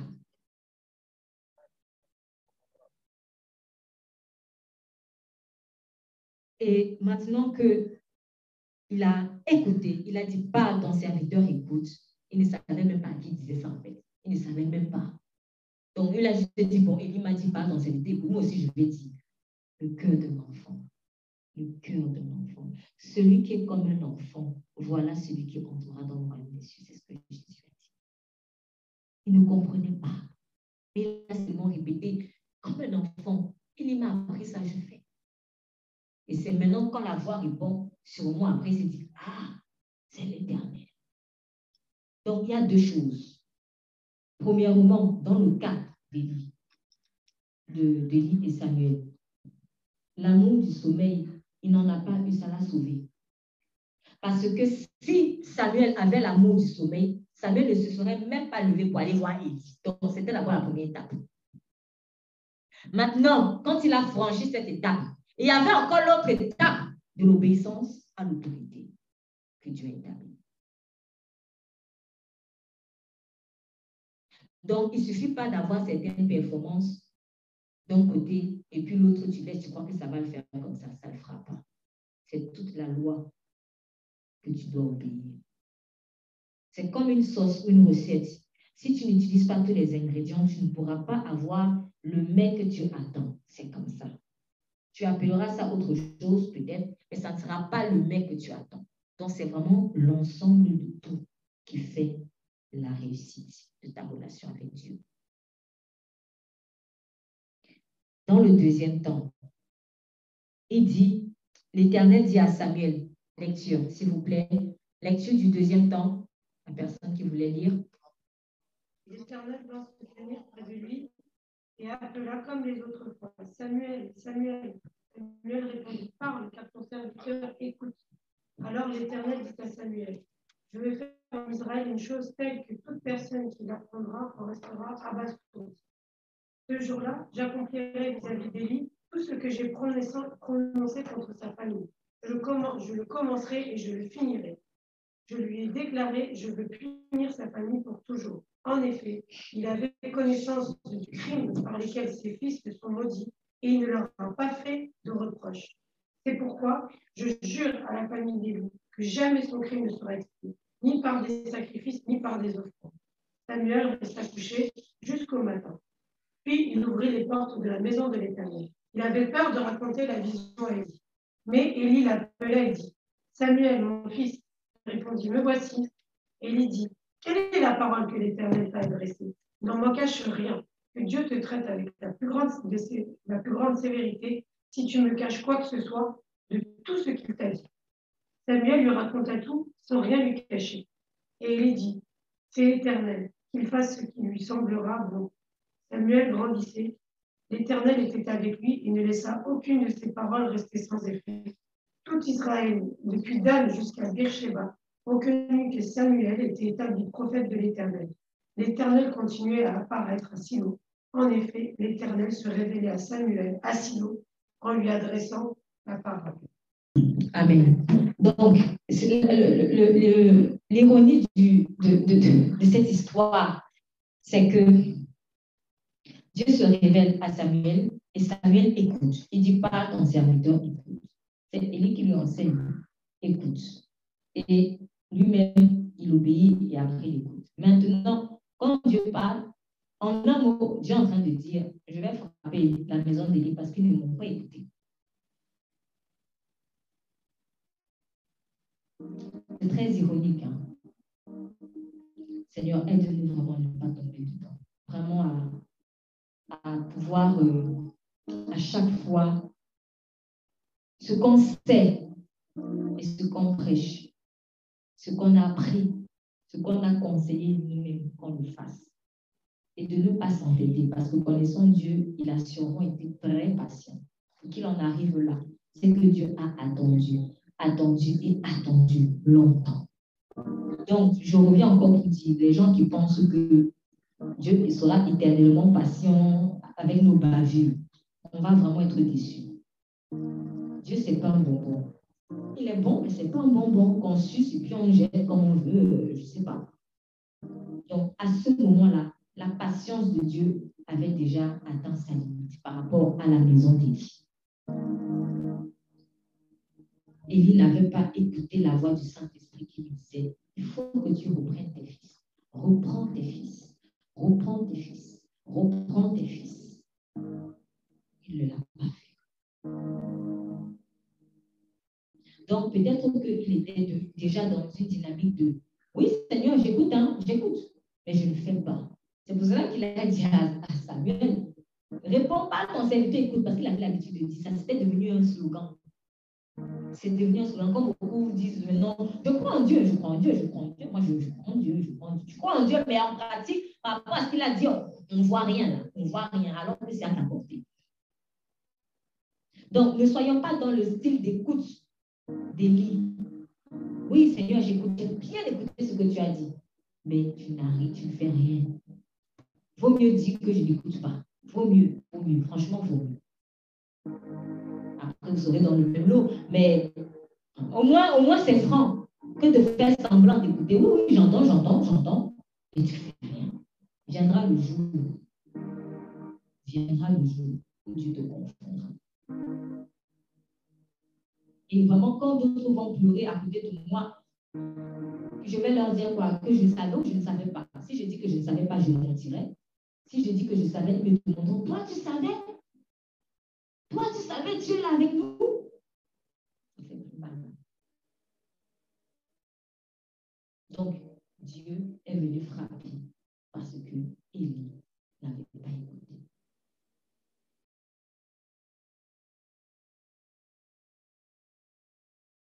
Écoute.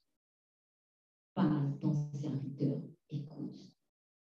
Écoutons le Saint-Esprit, s'il vous plaît. C'est de notre bien. Ne cherchons pas la connaissance pour la connaissance. Ne cherchons pas la révélation pour les révélations. Écoutons. Je vais revenir, je ne reviens pas parce que nous sommes déjà dedans, mais on va lire rapidement. Ça va être des lectures rapides. Bon, il y a une lecture un peu longue aussi, quand même. On va aller dans Romains 13. Romains 13. C'est quand même dans la suite de ce passage. Donc, Romains chapitre 13. Donc, on lira tout le chapitre, mais vous ferez spécifiquement attention au verset 11. Donc, Romains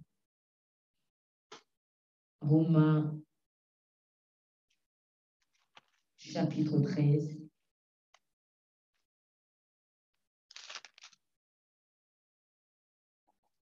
Romains chapitre 13.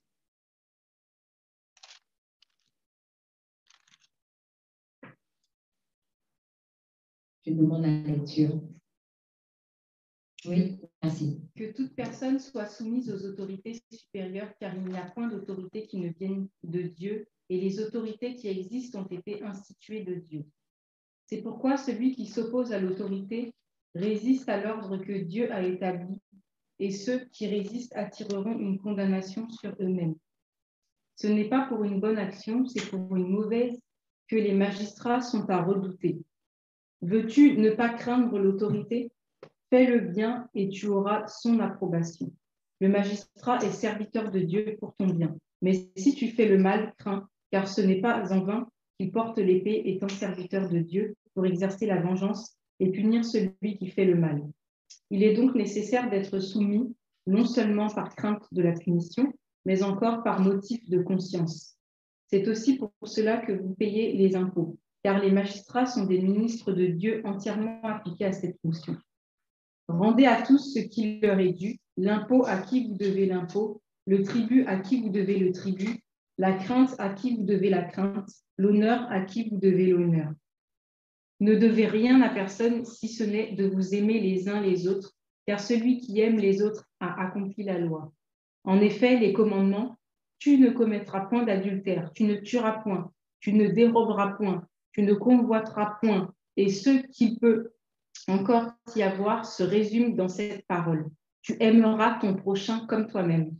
L'amour ne fait point de mal au prochain, l'amour est donc l'accomplissement de la loi. Cela importe d'autant plus que vous savez en quel temps nous sommes, c'est l'heure de vous réveiller enfin du sommeil, car maintenant le salut est plus près de nous que lorsque nous avons cru. La nuit est avancée, le jour approche. Dépouillons-nous donc des œuvres des ténèbres et revêtons les armes de la lumière. Marchons honnêtement comme en plein jour, loin des excès de l'ivrognerie, de la luxure et de l'impudicité, des querelles et des jalousies. Mais revêtez-vous du Seigneur Jésus-Christ et n'ayez pas soin de la chair pour en satisfaire les convoitises. Amen. Respectez les autorités. Aime ton prochain comme toi-même. C'est-à-dire que si tu sais qu'à toi, tu n'aurais pas aimé qu'on fasse ça, il ne faut pas faire ça à l'autre. Ça ne sert à rien. Je vais insister sur le verset 11 aussi. Et vous devez faire cela vu le temps où nous sommes. À ce moment-là, ils avaient déjà conscience des temps de la fin. Est-ce que vous vous rendez compte? À ce moment, ils avaient déjà conscience des temps de la fin. Parce que l'horloge de Dieu était déjà presque à la fin. Et à plus forte raison, nous, à cette époque-ci, qu'est-ce qu'on va dire? Qu'est-ce qu'on va dire? Si à ce moment, Dieu avait déjà annoncé la fin, nous, qu'est-ce qu'on va dire en fait? Nous sommes à la fin, je ne sais même pas si je peux dire fin, mais c'est encore plus fort. Vous devez faire cela vu le temps où nous sommes. C'est-à-dire, si avant tu ne faisais pas cela, bon, de grâce, aujourd'hui, réveille-toi quand même, quoi. Réveille-toi et change, fais quelque chose. Parce que nous sommes dans des temps mauvais. Car c'est ici l'heure de nous réveiller enfin du sommeil. C'est ici l'heure de nous réveiller enfin du sommeil, puisque le salut est maintenant plus près de nous que lorsque nous avons cru. Ce qui veut dire que au moment où tu as donné ta vie à Christ, chaque fois que 24 heures sont passées, tu t'es rapproché du salut en fait. Tu t'es rapproché du temps final. Tu t'es rapproché en fait de l'avènement. La nuit est avancée et le jour approche. Or, n'oubliez pas que quand il dit que pour vous qui avez cru, se lèvera le soleil de justice et dans ses rayons, il y aura la guérison. Il ne faut pas que quand le soleil de Jésus se lève, que je sois une semence qui n'a pas eu de racines et puis ça a brûlé. Parce que c'est ce qui est écrit dans la parabole du semeur. Celle qui est tombée dans les pierres, faute de racines. Lorsque le soleil se leva, ça brûla. Donc, quand le soleil se lève, c'est là où on voit si tu as les racines ou si tu n'as pas les racines. Donc, il ne faut pas que quand le jour se lève, je me retrouve nue. Donc, finalement, c'est comme si les ténèbres m'arrangeaient. Mais alors, si les ténèbres m'arrangent, je suis dans quel camp? Le camp de Dieu ou le camp du diable? Donc, c'est l'heure de nous réveiller enfin du sommeil.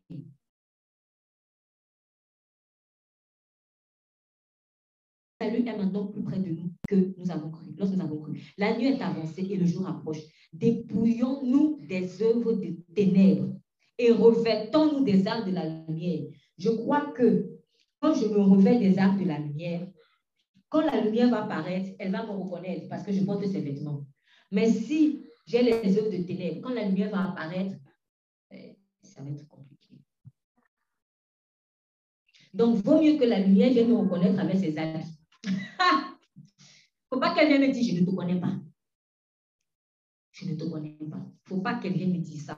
Marchons honnêtement comme de jour et non dans les débauches, dans l'ivrognerie, dans la luxure, dans les impudicités, dans les querelles, dans les jalousies. Revêtez-vous du Seigneur Jésus et ne flattez pas la chair dans ses convoitises. C'est-à-dire, j'aimerais dire ici, il ne faut pas essayer de justifier la chair. Ne justifions pas la chair. Ne la justifions pas. Elle ne nous sauvera pas. Elle ne nous sauvera pas. Levez-nous du sommeil. Dans cet article que j'ai vu hier, j'ai compris en fait que dans l'horloge biologique, vers 4 heures du matin, apparemment, 4 heures, 4h30, ton sommeil devient moins profond. Pourquoi? Parce que, en fait, l'horloge biologique naturelle est programmée pour se lever dès que le jour arrive. Vous vous rendez compte de ça? Ça m'a touchée, en fait. Je me suis dit, Dieu nous a tellement bien fait que vers 4 heures, le sommeil est moins profond parce que dans le sommeil, il y a des phases. Il y a la phase plus profonde, il y a la phase voilà, du paradoxal. Je ne suis pas spécialiste de ça, donc je ne peux pas vous donner plus de détails que ça. En revanche, je sais qu'il y a des phases de sommeil plus profondes et c'est une phase où on récupère. Et il y a la phase moins profonde, en fait. Les phases moins profondes, elles arrivent souvent en début, je pense, de sommeil. Et quand aussi tu vas bientôt te réveiller. Mais nous sommes naturellement programmés pour avoir un sommeil moins profond vers 4 heures, 5 heures. Et tel que c'est expliqué, en tout cas scientifiquement, de ce que j'ai pu lire, tel que c'est expliqué scientifiquement, c'est parce que l'horloge biologique est programmée comme ça. Et là, quand j'ai vu ça, je me suis dit, mais en fait, Seigneur, ça signifie que tu as simplement programmé l'être humain à se lever assez tôt. Ouais. Et là, j'ai compris encore que, mais cela signifie que quand nous étudions le thème sur l'ordre divin, en fait, le péché nous a tellement chamboulés que même l'horloge biologique naturelle, elle aussi chamboulée, elle est bizarre. Quand il faut dormir, tu es debout. Quand il faut être debout, tu dors. Ça, je crois qu'il faut prier pour ça. Il faut trouver une solution, en fait. C'est un dérèglement. C'est un dérèglement. Il faut ordonner notre corps à s'aligner sur Dieu, sur son timing. Si Dieu m'a programmé pour me lever à telle heure, je dois me lever à telle heure. Et je dois me battre pour ça. Parce que pendant que je dors, il y a des choses qui se passent. Et je dois être au courant. Seigneur, je ne veux plus rater la transfiguration. Aide-moi. Je ne veux plus rater la voix du Père qui parle dans la nuit. Je ne veux plus dormir quand il ne faut pas dormir. En parlant de dormir, nous allons rapidement dans Proverbe 20, verset 13. Qu'un lise le Proverbe 20, verset 13, et l'autre prépare Proverbe 20, verset 4. Nous allons dans Proverbe, chapitre 20, verset 13. Et un autre lira Proverbe 20, verset 4.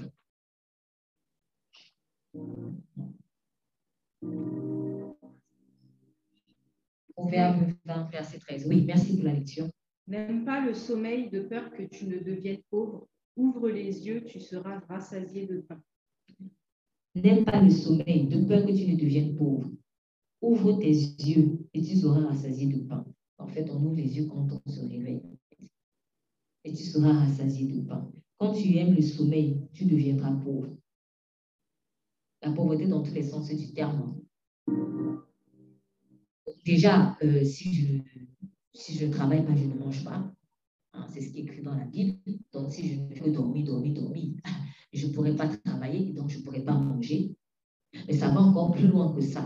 Je ne pourrai pas avoir accès au pain de vie parce que tu travailles là, je peux le perdre. Je peux le perdre. Hein.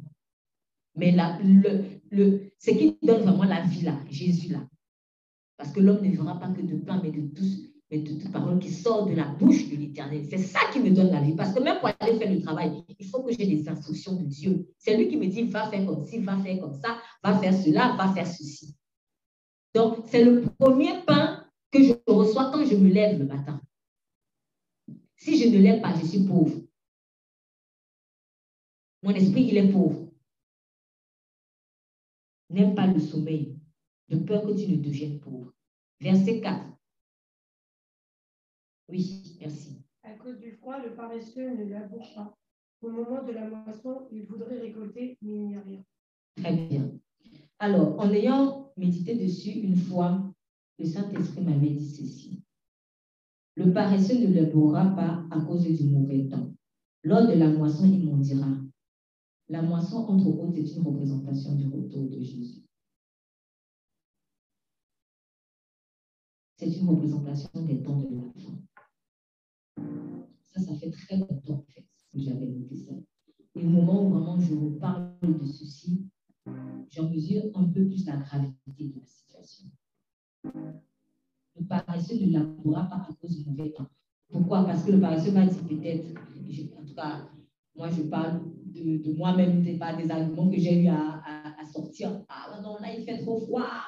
Oh non, là c'est trop dur. Ah non, je ne suis pas dans les conditions appropriées pour travailler. Non, ici il y a trop de bruit. Non, ici ça sent trop mauvais. Hein? Il faut que j'ai mon bureau bien confortable et tout, que j'ai la climatisation s'il fait trop chaud, que je sois bref, à l'aise, que j'ai une chaise qui travaille. Bref, je cherche le confort meilleur possible. Que peut-être que j'ai la meilleure connexion Internet et tout ça. Ah, et le paresseux ne labourera pas à cause du mauvais temps. Donc, c'est-à-dire que, en fait, pour Dieu, quand tu es diligent, tu traverses les mauvais temps. C'est ce que je comprends. Tu traverses les mauvais temps. Lors de la moisson, le retour de Christ. N'oubliez pas quand Jésus avait dit, priez le Père de la moisson qu'il envoie des ouvriers. Et il avait expliqué en fait la moisson. C'était lors de son retour. Lors du retour de Christ, tu risques de mentir. C'est là où on voit que la mendicité, ce n'est vraiment pas de Dieu. La mendicité, ce n'est pas de Dieu. Si tu ne te prépares pas, quand le temps est même mauvais, quand il va revenir, tu vas mentir. Mais tu n'auras rien. Tu n'auras rien. C'est ce qu'il est écrit. Mais il n'aura rien. Et en parlant de ça, je ne sais pas si je peux le retrouver.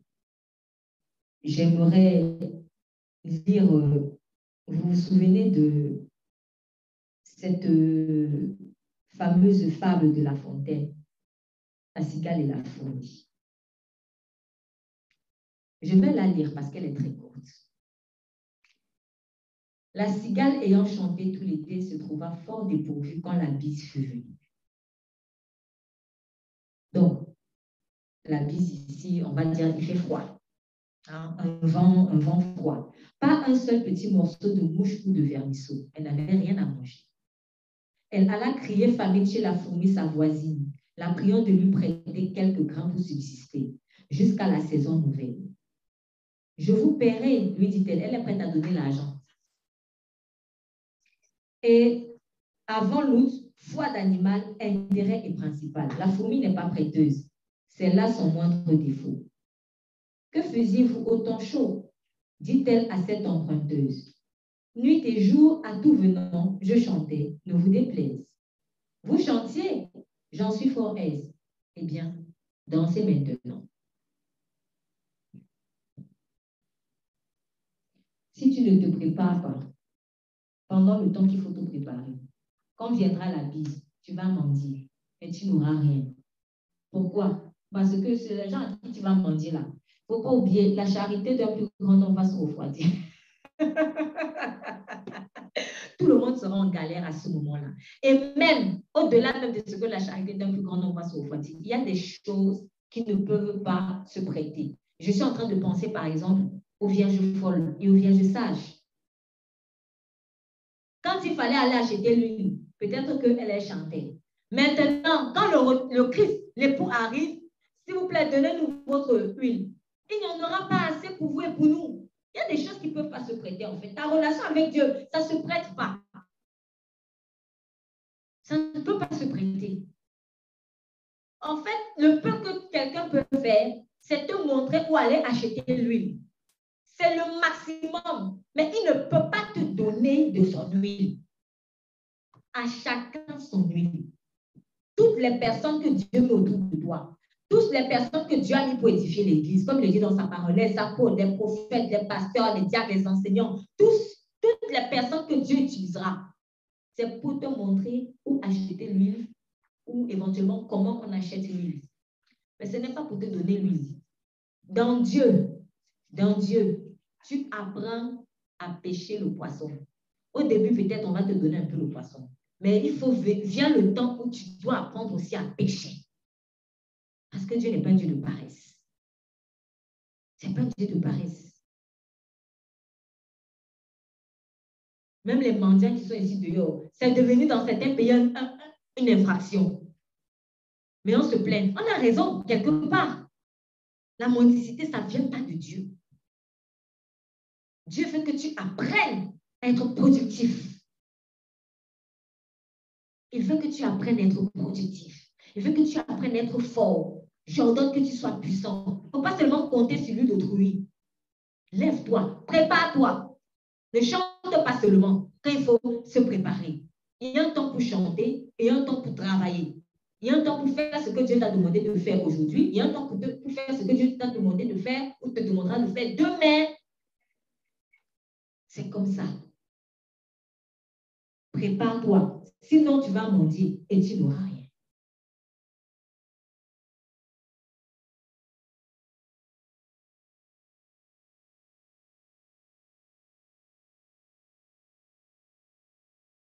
Proverbe 6, s'il vous plaît. Proverbe 6. Versets 6 à 11. Proverbe 6, versets 6 à 11. Oui, merci pour la lecture. Va vers la fourmi paresseuse, considère ses voies et devient sage. Elle n'a ni chef, ni inspecteur, ni maître. Elle prépare en été sa nourriture. Elle amasse pendant la moisson de quoi manger. Paresseux, jusqu'à quand seras-tu couché? Quand te lèveras-tu de ton sommeil? Un peu de sommeil, un peu d'assoupissement, un peu croiser les mains pour dormir, et la pauvreté te surprendra comme un rôdeur, et la disette comme un homme en armes. Amen. Amen. On nous donne l'exemple de la fourmi. On nous dit, regarde ses voies et deviens sage. Ça, c'est un passage que Dieu m'a beaucoup donné quand je me suis retrouvée dans des situations où, la plupart des personnes, en fait, elles sont encadrées, elles ont besoin vraiment d'être guidées, elles ont besoin d'exemples. Et voilà, la plupart des personnes sont encadrées, en fait. Et c'est vraiment ce qui se passe majoritairement par là. Et là, le Saint-Esprit me dit non. Dans ce domaine-ci, avec toi, je vais le faire seul. Tu seras toi et moi, seulement toi et moi. Et j'ai eu beaucoup de mal. Pourquoi? Parce que j'ai vraiment cette mentalité de s'il n'y a pas de bon cadre, s'il n'y a pas d'ordre, si ce n'est pas rigoureux, s'il n'y a pas un homme pour me montrer, moi, je ne peux pas faire, je ne peux pas m'en sortir. Déjà, beaucoup plus jeune, je me souviens que j'avais eu beaucoup de difficultés à aller à la toute première université que j'avais faite.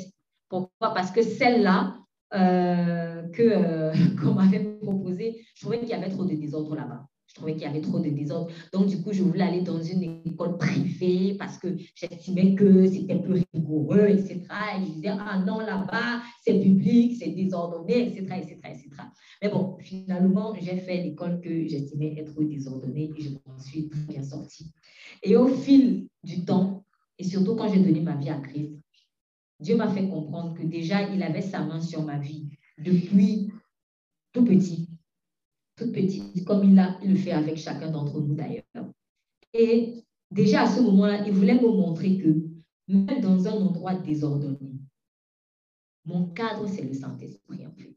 Et que moi, qui avais vraiment cette idolâtrie du cadre, je parle pour moi, si quelqu'un se reconnaît dans cet aspect, qu'il le prenne aussi pour lui. Mais j'avais vraiment cette idolâtrie du cadre. Il faut absolument que ce soit bien cadré, il faut absolument qu'il y ait un bon mentor, etc.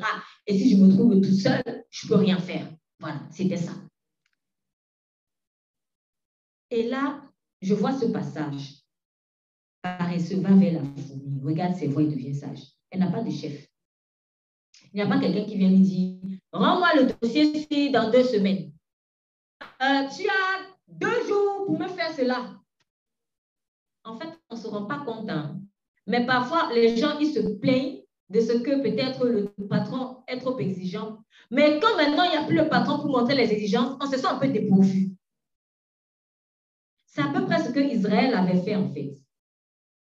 Quand ils étaient dans l'esclavage, ils pleuraient. Seigneur, s'il te plaît, viens nous délivrer de l'esclavage. Maintenant, Dieu te délivre de l'esclavage. Débrouille-toi. Non, on n'a même plus la viande. Au moins, les Égyptiens nous donnaient la viande.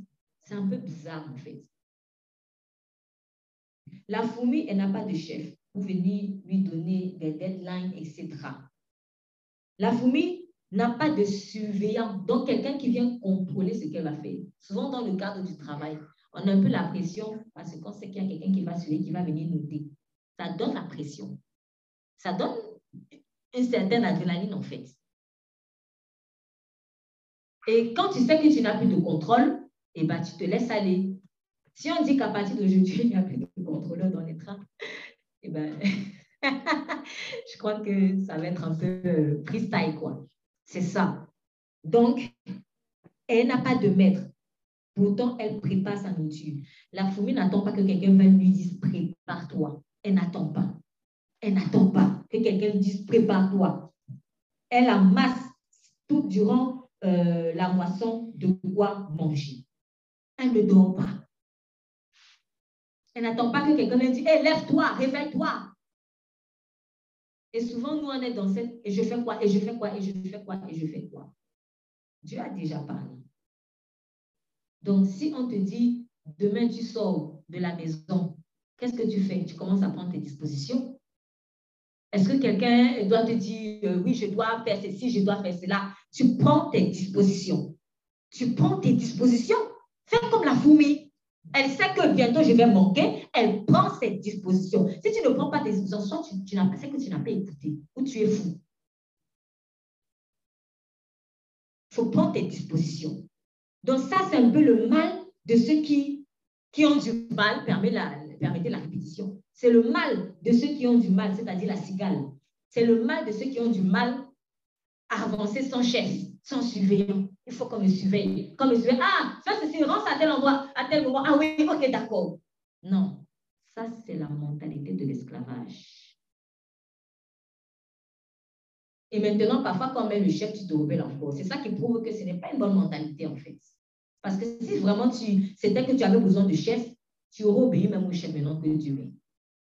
Donc, c'est la folie. Soyons comme la folie, s'il vous plaît. Quand c'est que les temps où je ne pourrai plus moissonner arrivent, préparons-nous. N'attendons pas. Prépare-toi sérieusement. Prépare-toi. Jusqu'à quand seras-tu couché? Je vous assure, ce qui est en train d'arriver aujourd'hui, géopolitiquement parlant, là, ces gens qui font la guerre se sont préparés. Ils se sont préparés. Hier, je parlais avec quelqu'un, on parlait de politique et autres dans la rue. Et puis, il a dit quelque chose qui m'a touchée. Et ça m'a touchée parce que c'est à peu près le même sentiment que j'avais pour le peuple de Dieu. Mais il disait, j'ai l'impression que beaucoup de pays en Occident, ils n'ont rien vu venir par rapport à ce qui se passe en Ukraine. Même s'il y avait déjà des signes, mais on dirait qu'on ne s'est pas assez préparé. Bon, peut-être que c'est vrai, peut-être que c'est faux. Mais en tout cas, moi, j'ai l'impression que pour certains enfants de Dieu, voire pour beaucoup, on fait comme si de rien n'était, quoi. Bon, voilà, ouais, ok, bon, Dieu est là, Dieu est là. Et tu fais quoi? Tu ne vas pas chanter que Dieu est là. Hein. Même les vierges folles chantaient que Dieu est là. Elles croient en Dieu.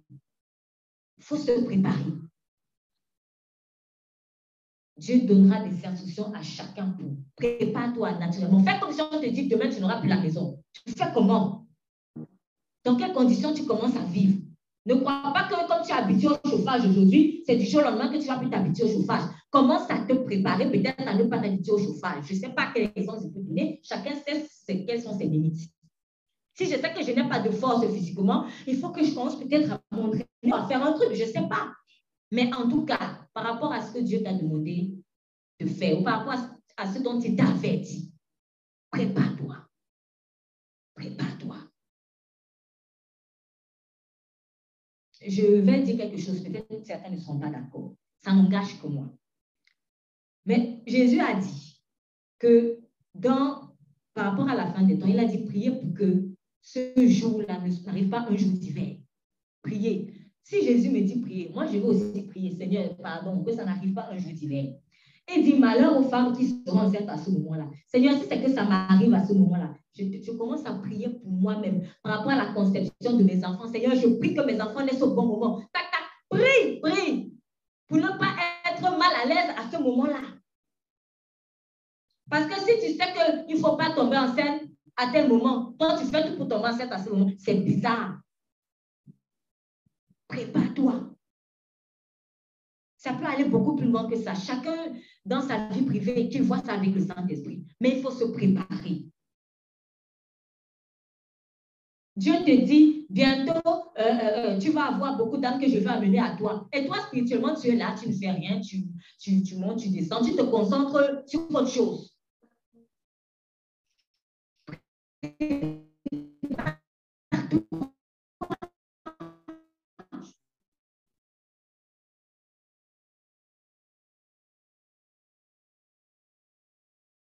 Encadrer les gens.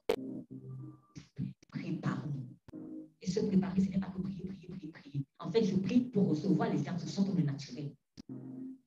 Préparons. Dieu n'est pas un menteur. Ce qu'il a dit arrivera. Père, dans le nom de Jésus. Merci.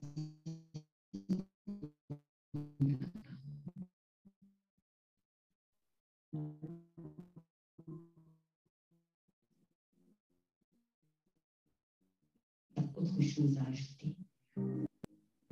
Seigneur, aide dans tous les avertissements. À t'écouter vraiment. On peut demander 1 milliard de confirmations quand on a déjà eu des confirmations. À se soumettre à l'autorité. Nous ne sommes pas dans des temps où il faut vraiment être rebelle. Il n'y a pas le temps d'être rebelle. Il n'y a pas le temps de jalouser quelqu'un. Il n'y a pas le temps. C'est ridicule. Il n'y a pas le temps de chercher un confort pour le confort. Je te prie. Je prie, Seigneur, pour quelqu'un qui ne prend pas au sérieux, surtout un enfant de Dieu, qui ne prend pas au sérieux ce qui est en train de se passer en ce moment. Tu as tellement parlé, donné des signes pour ceux qui se moquent. Comment s'est moqué de Noé? Éternel, je te supplie. Secoue cette personne. Réveille-la. Qu'elle sorte de son sommeil. Qu'elle sorte de sa torpeur. Je prie pour quelqu'un qui compte sur l'huile de l'autre. Non. Peut-être la personne avec qui je cherche trop à coller. Je serais peut-être séparée. Soit en temps, soit un peu, soit définitivement. Je prie pour quelqu'un qui s'attache trop, Seigneur, aux enfants. Seigneur, je te supplie, touche son cœur. Que la personne commence à vivre le détachement comme Abraham a dû vivre le détachement avec Isaac. Car celui qui sait se séparer d'Isaac saura retrouver Isaac comme par une résurrection.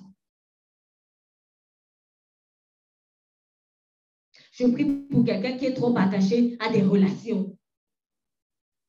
Qu'elle s'attache à la seule relation nécessaire. Une seule chose est nécessaire. La parole. Or, tu es la parole, Jésus. Que nous ne soyons pas des auditeurs oublieux.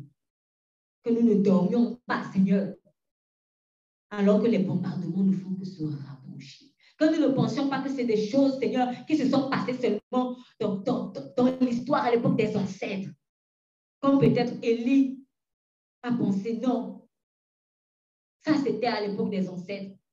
Mais il a vécu la même punition que ses ancêtres parce qu'il a fait la même chose. Les mêmes causes produisent les mêmes effets. Donc, si je change de voie, je ne produirai pas, je ne subirai pas les mêmes effets que mes ancêtres. Donne-nous l'humilité d'avancer avec toi.